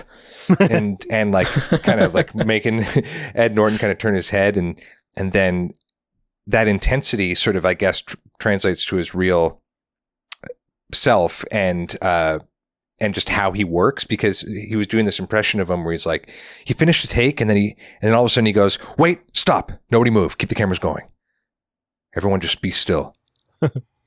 This next take is going to blow your fucking socks off. And he's like holding this moment, and you could just picture him doing that. And it's like, oh, this intensity that is you gets harvested for your characters. Mm-hmm. And that's just so fun. Sure, he's definitely a ridiculous guy. I mean, there's a whole lot to, I think he's got a whole like paparazzi dedicated to his whole family life. And he doesn't do himself any favors with those weird TikTok or Instagram videos. His wife is weird, saying that she was like from Spain or something. She's really playing up that she's Spanish, and then it's like, no, you're American. And oh yeah, my mom was really into this thing. She's like, did you hear what's happening now with Hilaria Baldwin? There's all this old footage of her like with an accent, and it's not real. And it's like, I can't get involved in this. There's a funny Roger Ebert quote for this movie. He gave the film 3 out of 4 stars, but his big criticism, this is a weird one. We love Roger Ebert, but sometimes he has some really weird takes. He says, having successfully negotiated almost its entire 118 minutes, The Edge shoots itself in the foot after the emotionally fraught final moments. Just as we are savoring the implications of what has just happened, the screen fades to black and we immediately get a big credit for Bart the bear. Now, Bart is one hell of a bear. I loved him in the role of the bear, but this credit in this place is a spectacularly bad idea. What a weird... Wow, that's a really like, yeah, funny credit criticism. the bear. The bear's the fucking star. Credit the bear. Yeah. Top billing. Bart. It's almost put like that on the the least you could do for putting the bear through that. Like, you'd like to believe that it didn't suffer in any way, but we did take this bear that has no idea what it's doing and made a star out of him without his choice. Mm-hmm. You know, I mean, you'd like to believe that bear had a great life and was just fed great and just had this attention, and maybe it was a bit like touched in a way that couldn't even have it survive on its own. Mm-hmm. It was that docile, like it had like a really low IQ or something, or I don't know. But I have no problem with that credit there. Not at all. That sounds just about right. Yeah. Well, yeah, the credits aren't really part of the narrative. It's like kind of wrapped up, and then you're crediting. Ebert's got a lot of funny shit. He's great. There's a lot of really substantive and poetic review criticism from him, but every once in a while you see one of these things where you're like, what? If he's reviewing every movie, he's bound to have some weird moments, I guess, in his criticism. Yeah, there was I love that after they killed the bear, they made coats out of it. And they were just like, they spent the time doing that, even though it'd probably take forever, like Just they made coats out of it, and he was walking around with the bear claw necklace. And I thought I had this moment right after he killed. Well, I guess he didn't kill Alec Baldwin, but he could have. Like if when Alec Baldwin fell in the bear trap, we just saw a shot of Anthony Hopkins walking out of the woods with like a finger necklace and an Alec Baldwin coat, like he skinned him too. Right, that would have been a good ending. I think that's a great. It's why I'm just glad I didn't first watch the movie with thinking about that stuff, but where after they kill the bear and it shows them making all that stuff and they had goofy. Made it, you just kind of, if you are to clock, or it's like, okay, so they took the time to do that. Interesting. Yeah. They were hiking with a target destination in mind and their survival at stake, but yeah, okay. They made the coats and he made this really intricate necklace. Did you make one for me? Yes, I did. Oh, that's even more time. Was that like a whole afternoon? Yeah. Couple days? I want to know how long they were gone for. Because when he comes back, his wife doesn't seem to be like that emotionally distraught also. You know? She's kind of just like, oh, I guess you're back. It is one of those, it's great questions that you want to ask. And I wonder if maybe the internet people have maybe tried to mathematically break it down best they could. It's the same thing as like, you know, how many days did Bill Murray spend in Groundhog Day? And I'm sure there's some really fun breakdowns to like logically be like, well, if he learned to do this and he did that, then that's at least going to take this. So add that, add this. How long does it take to skin a bear? How long does it take to skin a bear, make that necklace? When you think about it, it really feels irresponsible of their time. Those contraptions that they made too, like the squirrel trap, seems like it would be super elaborate. It seemed like it would work much better for like a fish. Like a squirrel could definitely get out of that shit. And then the trap for the bear, that like the spikes and the huge gigantic weight. It's like, how did they get that up the tree? Like with what rope? Holy shit. So many questions. They made the rope too? Yeah. Where did the rope come from? When they're all three of them still around and they were running away from the bear and they went down, they had to cross the ravine. And then Hopkins is just like, all right, this huge tree trunk, let's do it. And then he starts trying to move it and they kind of start propping it up. And then they did this sort of like strange jump cut in time where they had propped it up with these leveraged all these other trees and these big things. And like, I'm like, how big is that ravine? And like, it was all just set up for them. The pieces were there. All the pieces were there and like perfectly like cradling it. And was there no smarter and faster way to get across? It's another thing where when you clock the time, you're like, I don't know about that. Yeah. Also, bears are fucking fast. Like it would have, if it really wanted to kill them, it would have caught up to them very easily. It was just toying with them. But yeah, maybe the bear was bored, just trying to play. I don't know. It's funny the conclusions that they came to too. Just toying with us. They were like, the bear, it's a man killer. It's been stalking us this entire time. It's called the taste, yeah. Yeah. They set that up at the beginning. Once he's got the taste of man flesh, you want nothing else. Well, it's like, I couldn't imagine myself being in a situation where, like, even if I thought that was a possibility, then the best option is to try and lure the bear to me to kill it. Like, what if I would assume that there was a chance that I wouldn't run into it again. Like maybe you're just not covering your tracks better. I don't know. The bear is the threat, and then we decide, okay, no, we need to lure the bear and kill the bear. Even though every other time they ran into it, it's not like it attacked them without them noticing it first. Like I would just be prepared for the next time it shows up, not necessarily like, oh, we need to make a trap for the bear. And also that trap was fucking like that would have taken days. That whole swinging fucking cannonball spike thing that was going on. It was pretty funny. It was pretty funny and pretty ridiculous, but I really enjoyed it. Do you think that Alec Baldwin had already at the beginning of the movie, based on his affair that he had going on that we know was happening with Hopkins' wife, do you think that he had already had a plan in his mind to kill him?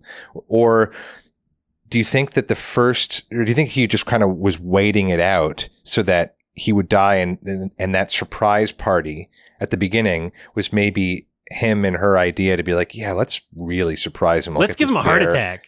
Let's give him a heart attack. That's what it seemed like, honestly. I was like, it was funny. It was funny that Alec Baldwin was able to make a very convincing bear noise when that happened too. Oh my god! Yeah, the audio sampled the full bear audio. Jump scare, yeah. Speaking of audio, there's a really quick shot where it shows the bear's claws and it does that like knife shing sound effect, which I found very funny. Even though it wasn't making contact with anything. It was just, there was a point in time where it's like you show something sharp on screen and it needs that sound effect and it doesn't even matter why. I don't even, for all the times that I've seen that movie, I can't even recall that. So like, it's there. Talk about it being, effective on some of us where it just works. Yeah. I'm glad you love it, and I'm glad you shared it with us. It's always great to hear people talking about things they're passionate about. Alex, did you have anything more to say about the movie? No, I think I'm just leaning more towards the way Jay views the movie, because just being real, I was not thinking about the logic stuff past a certain point. I was just there with the characters, watching them survive. I'm happy for you. Once you have those lines, like, once it had the lines, like, once it has the taste of man flesh, it's going to be coming for you. I don't know, it just set that tone for me. And yeah, it's just consistently goofy. And entertaining. I was never bored. I'd happily watch this again. Only if you want to do ratings, but let's do it. For me, this would be just a strong 6 out of 10. I enjoyed my time with it. And I'm also giving this one a 6 out of 10. Bam. Cool. This one is getting an 8 out of 10 for me. Awesome. Thank you for introducing us to this movie. It was very fun. It was a very entertaining What watch. a pleasure to talk about all this stuff. Yeah. Shout out to the poster too. I feel like the poster encapsulates the movie really well. It's like really funny. The faces, of the faces. And also the quote, it says, they were fighting over a woman until the plane went down. Now their only chance for survival is each other. That's perfect. Oh my God. See, what I only remember I actually remember the teaser trailer for this, which was a long shot that's in the movie when it's sort of like a jump forward in time, kind of creeping up a wintry mountain to find them huddled together on like a little rock face of a mountain or something. And it just sort of goes and sits on them as they're kind of shivering with each other. It's like this long, 15 to 20 second shot as it kind of pushes into them. And I remember that was a teaser. It was just that. And it was like The Edge coming soon or whatever. I remember as a kid seeing that. I like effective teasers like that. I like ones that just kind of give you a taste of the movie rather than doing this whole weird edited version that doesn't reflect the tone. I like it when you just get like a little sample. These two stars together lost. That's all you need to know. Mm-hmm. Hopkins and Baldwin are lost together. Cool. I'm in. Done. All right. Time for questions. Cool. Let's do some questions then from the Sardonicast community. Head over to the suggestion thread on the subreddit if you want to leave questions for future episodes, just like Identity is Found did. For Jay, I know you and Matt have a high tolerance for what embarrasses you while filming the show, but I just rewatched season 2, episode 3 of Nirvana the Band the Show, where you're trying to get into the musician party, and it makes me die of secondhand embarrassment, and I respect the commitment to the bit so much. What would you say is the most embarrassed you've been while filming the show, or the hardest it has been to stay in character? Great question. That scene in particular was very difficult on the inside, but it was mostly difficult because, to be honest, like that's a bit of a opportunity missed for something even better to happen that I just couldn't quite manifest for myself without breaking reality. It's always kind of tough to not go too over the top, because then people will kind of drop their guard and be like, you're just fucking with me. And now you're not getting a good, the best is when people actually are thinking that you are a real person and they're trying their best to just kind of help you out or reason with you. But there are so many times that I'll be in character and on the street with somebody, and you kind of get into it with them and for whatever sort of ridiculousness that you're kind of subjecting them to. And they look at you like with this look where they're like, oh God, this person's like crazy, or this is a ridiculous person. And they realize they're in and they're ensnared in this like just back and forth with us. And there is a feeling that you have on the inside that is a cringe feeling that, you know, you have this instinct so hard to just break completely, reach out, put your hand on their shoulder and be like, I'm just messing with you, don't worry, and put them out of their misery, sort of thing. But the only thing that stops you from doing that is this other meter that you're kind of monitoring, where that very cringe level, you know, is just going to be gold, especially if we have some options of how to, you know, manipulate it or just at least augment it or show just the right bit from it. You know, you can cut a conversation down to like just a couple of back and forth or something, and it just feels, and it is totally real and it is totally cringy, but you have to have that sort of foresight to be like, well, this is going to be so special because that currency of reality that gets woven into all of our stuff is really what we celebrate the most. And anytime that we've had those cringe moments, they're really hard to get through, but what pushes us through them without us breaking is just that awesome feeling of like, this is going to be so fun to watch. Perfect. Oh yeah. Yeah. Yeah, it's perfect. Jake Wyman has this to say. What are each of your favorite movie soundtracks as of late? Also to Jayberg, great job with the Blackberry soundtrack and also Kid Detective. Oh, that's nice. Thank you.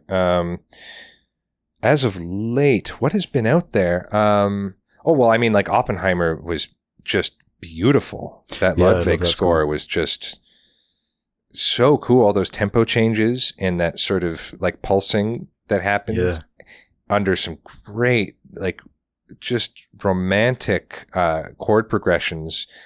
And, you know, the first hour of the movie, there's a lot of just like, you know, three chords oscillating through each other with like through just wonderful tones of sort of background score that just pushes that sort of like montage way that they did the first half of the movie. Ludwig kind of has been killing it. I agree. I like his stuff. I even though I totally fell off The Mandalorian because I'm not really a big superhero type of fan. But I did like watching the first season of Mandalorian, and my God, the music was so cool. And the theme song is just perfect. Like that's what kind of made it to me. Like it kind of, when you dress something in that much class, it kind of allows you to kind of immerse yourself a little more in its world. You managed to find a new identity that wasn't just aping John Williams. I sounds. know. It perfectly took just a little bit of the fanfare and a little bit of the camp, but then had its own thing completely. Yeah, that was a real success. Yeah. Phantom Thread is one that I've really loved. Johnny Greenwood, I believe. Oh, yeah. Yeah. Incredible score. Now, the way I've heard that he scores those Paul Thomas Anderson movies is that, and I'm sure maybe it's not exclusively this way, but I don't think that he does a lot of scoring to picture. Like, I don't think he's receiving a cut and then, you know, writing to these sync points and posts where, oh, I've got to kind of ride this and, oh, I'm going to try to hit his eyebrow movement here. And I don't think there's a lot of that happening, which is a very challenging part of film scoring. I would say, just because there's so many like very specific targets to hit. What I know that he talked about with scoring those films is that he would have extensive conversations with PT and just know what the different moods and different angles and colors that are going to be used and where the movie is going to go, and then write pieces that then PT will then edit too, which is how we did a lot of Blackberry too. Kid Detective I did entirely scoring to picture. It was like very well edited by the time I got it sort of like fine cut. And it was a very targeted approach. Blackberry, I started writing while we were shooting. So I'd come back on the weekends from shooting and then write a little bit based on how the shoot was going and what it kind of felt like. And a lot of those cues ended up getting just slotted in. Kurt, our editor, and Bobby Upchurch, who was also editing, ended up getting just a whole bunch of library of sounds and little cues that I'd make, just knowing what the script had in it and what I knew was coming up. I know we need this sort of tense moment for this. I know we need this heartfelt moment for Mike. And I'd give options, and then they would play around with the editing using that music, which makes it a lot easier to then manipulate and massage once you get the picture back and you're scoring the picture, because you don't have temp music. You have your own music that you can then just fix up and get the endings in there and maybe find some new sync points. And yeah, that makes sense, because, there's a lot of films. Quentin Tarantino is a good example of someone who uses existing music and then writes a scene around it, basically, or edits the film around it. And so that in that same sense, you can still have a fresh piece of music composed for the film, but not necessarily one that is trying to match the beats of the film. Like it can be done in either direction, which is interesting. It happens quite a bit, the movie matching the rhythms of the music. I mean, Interstellar did that with Hans Zimmer quite a bit. There's that famous story of back in the day when they didn't used to do a lot of this, when John Williams was doing the huge ending of E.T., and Spielberg is in the big orchestra hall with them, and they're syncing that whole last bike chase all the way to the ending of the movie. It's like a 11-minute piece or something, and it's I think maybe my favorite piece of scoring ever. It's like, that is to me the magic of cinema personified. Just that movie, that ending sequence, and that music pretty much kind of is the top of movie magic to me. I can't help but just cry at that whole last, whenever I watch it. But what's amazing about that and how the music works so well is that Williams just scored to picture the whole thing, because he's a just total goat for that. But he was having so much trouble in this really crazy, chaotic orchestra cue to sync everything as they have the screen behind them, and he's watching, and they've got the how they used to sync with clipping holes out of the actual film to give like a little cue, and scratch the film to give you a little setup of where your little sync points are. And they were having trouble syncing it because it was just a really wild orchestra piece. And so Spielberg was like, why don't you just record this 11 minutes of music the way you think it sounds best, and then I'm going to go and re-edit to it. And that was like a little bit of something that wasn't done often. Nowadays, I'm sure Johnny Greenwood wrote a lot of that Phantom Thread stuff just in the wild, as they say, and just provide PT with like, here's like an album's worth of this Phantom Thread, what I think the score would sound like. And then maybe you do some back and forth just in the wild, like, oh, give me a little bit more of this, or hey, this part here is swimming around in this stuff, more of this, or slow this part down. Like, you could build a film score that way without even looking at the picture. Oh yeah, I love hearing about that process. I guess for me, I'd shout out Disaster Piece. Nice. Big fan. I watched Marcel the Shell with Shoes On finally. Oh yeah, I forgot they did that. Love that score a lot. Also very versatile. Very versatile. Yeah, very. Yeah, Bodies, Bodies, Bodies, Under the Silver Lake, It Follows. Yeah. Random stuff like Triple Frontier. I loved the score for Under the Silver Lake. Yeah. Yeah, really interesting. That's very good stuff. Good choice. Yeah. Okay. Let's do this one from Mr. Hates This Website. Question for Jay. I really enjoyed your part in The Dirties and overall just loved that film. What was it like shooting a movie under such unique conditions at a real high school? And did it feel any different working on a movie with such hot button subject matter like that? Looking forward to whatever you do next.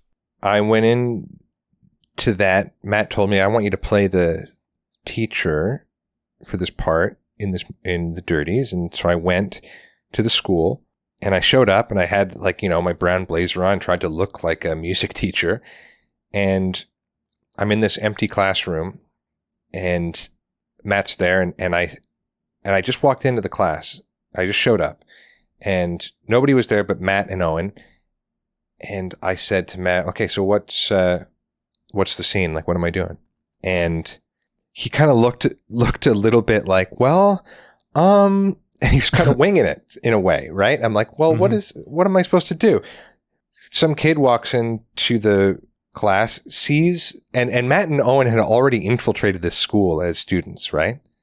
So when other students saw them, they kind of didn't really think, oh, here are some guys that are filming a movie. There was no, like the school was fully operational when they shot. Was it just this one school? Maybe a couple schools, but basically this kid walks into the classroom and looks at me and she just goes, oh, we have a supply today, saying it to Matt and Owen.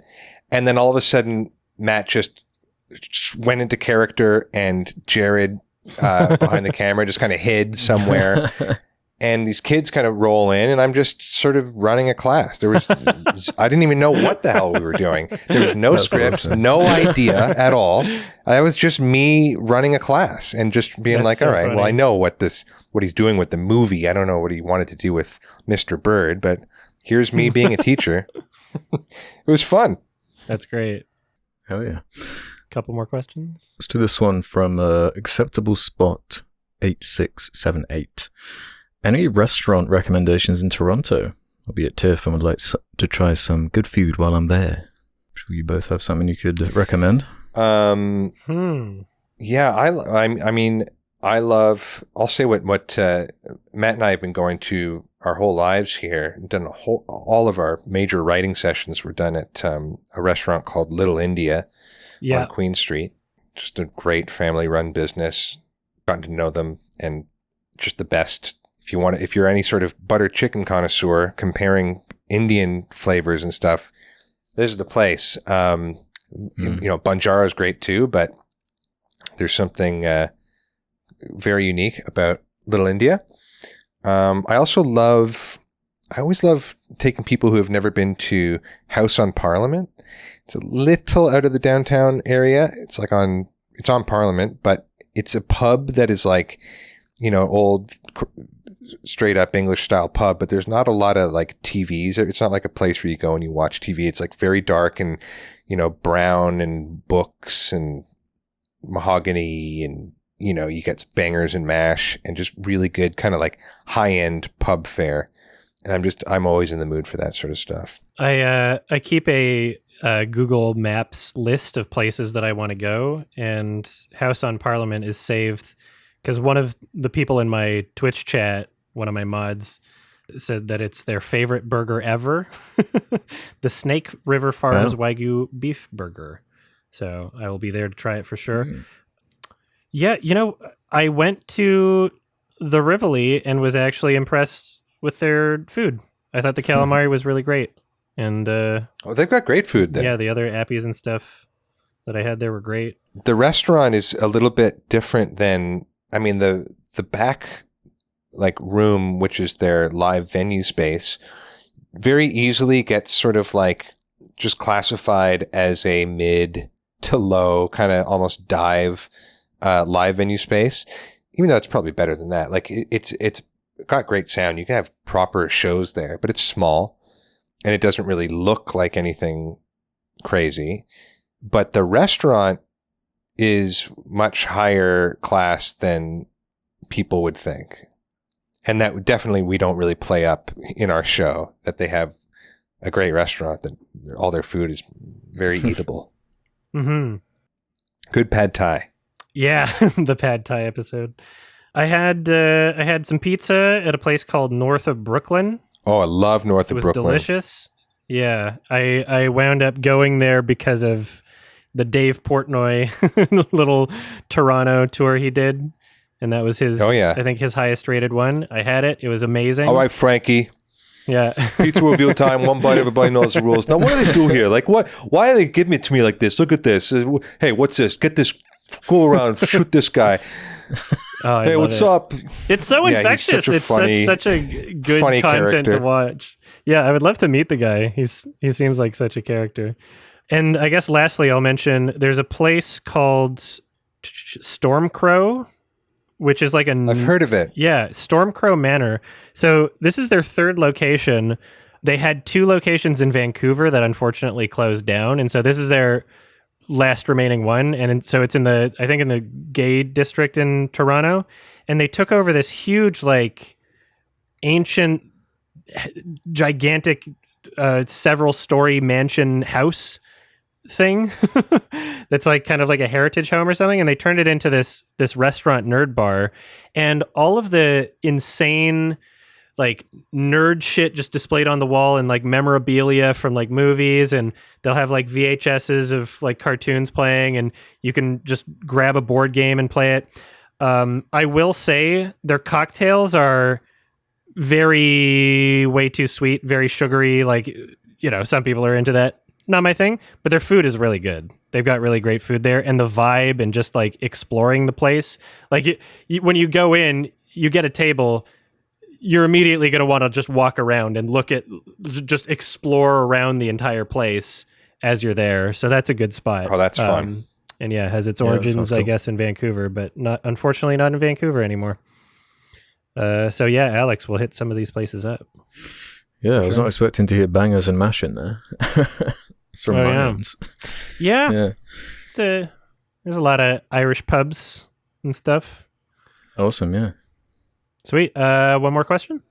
Should we do one more here from Dab Sloth 710, sorry. This question is for Jay.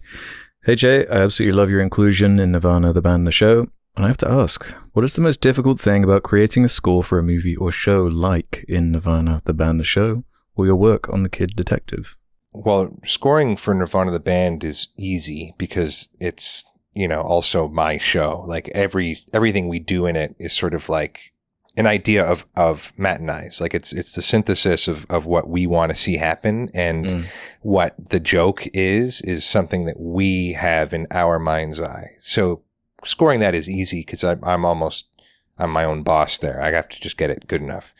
But the scoring for another director, or like, even Matt's Blackberry, you know what I mean? Like there is a element of needing to really keep your hand on what the director wants to do with something. And you really need to understand, like if you weren't in the room when you conceive of this idea, you might not know what that sort of invisible light at the end of the tunnel is or where it is.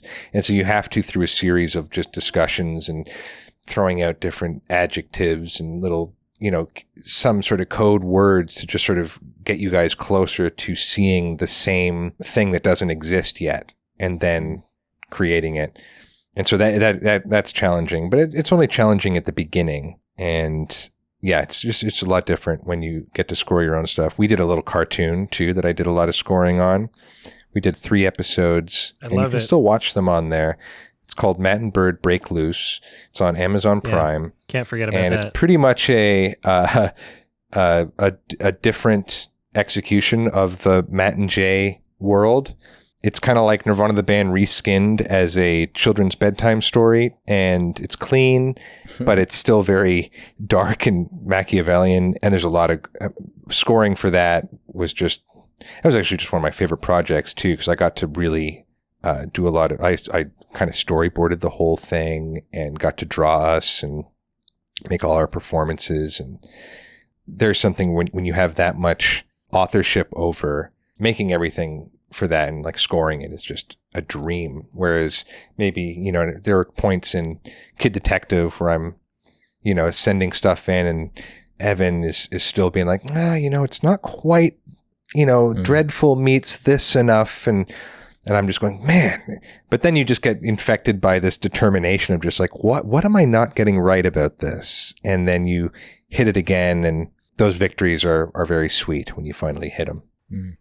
That's dope. Yeah. Yeah, I guess finally I just want to ask, so I know that Matt and Bird Break Loose was kind of like a make it during COVID thing.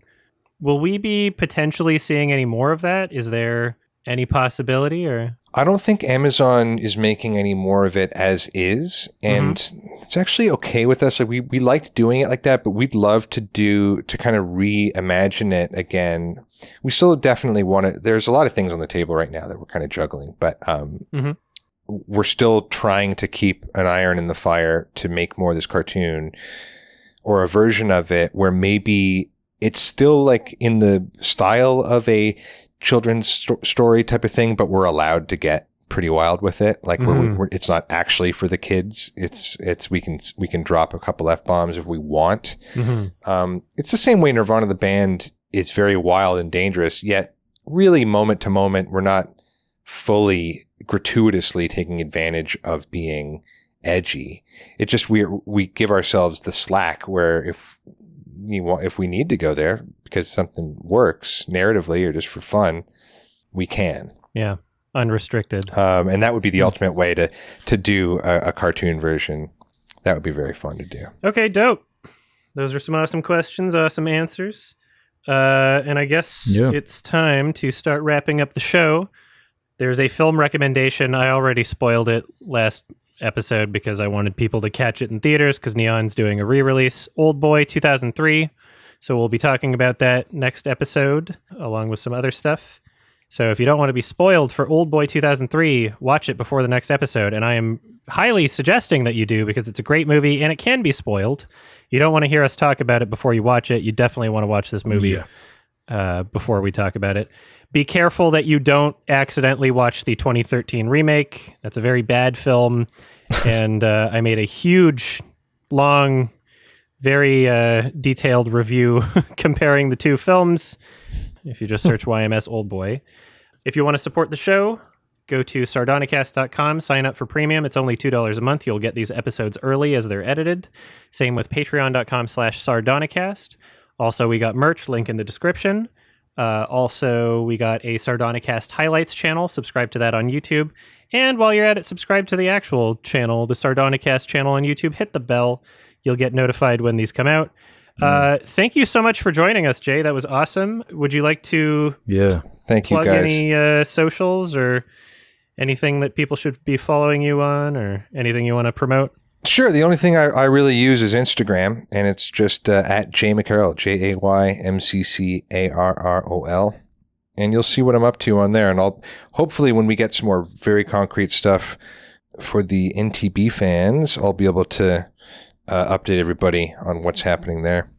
NTBTS. Fun stuff. NTBTS. All right. Perfect. Awesome. Not to be taken seriously. Thanks for listening, everybody. Thank you so much. Bye-bye. Yeah, thanks everyone. Bye. Bye.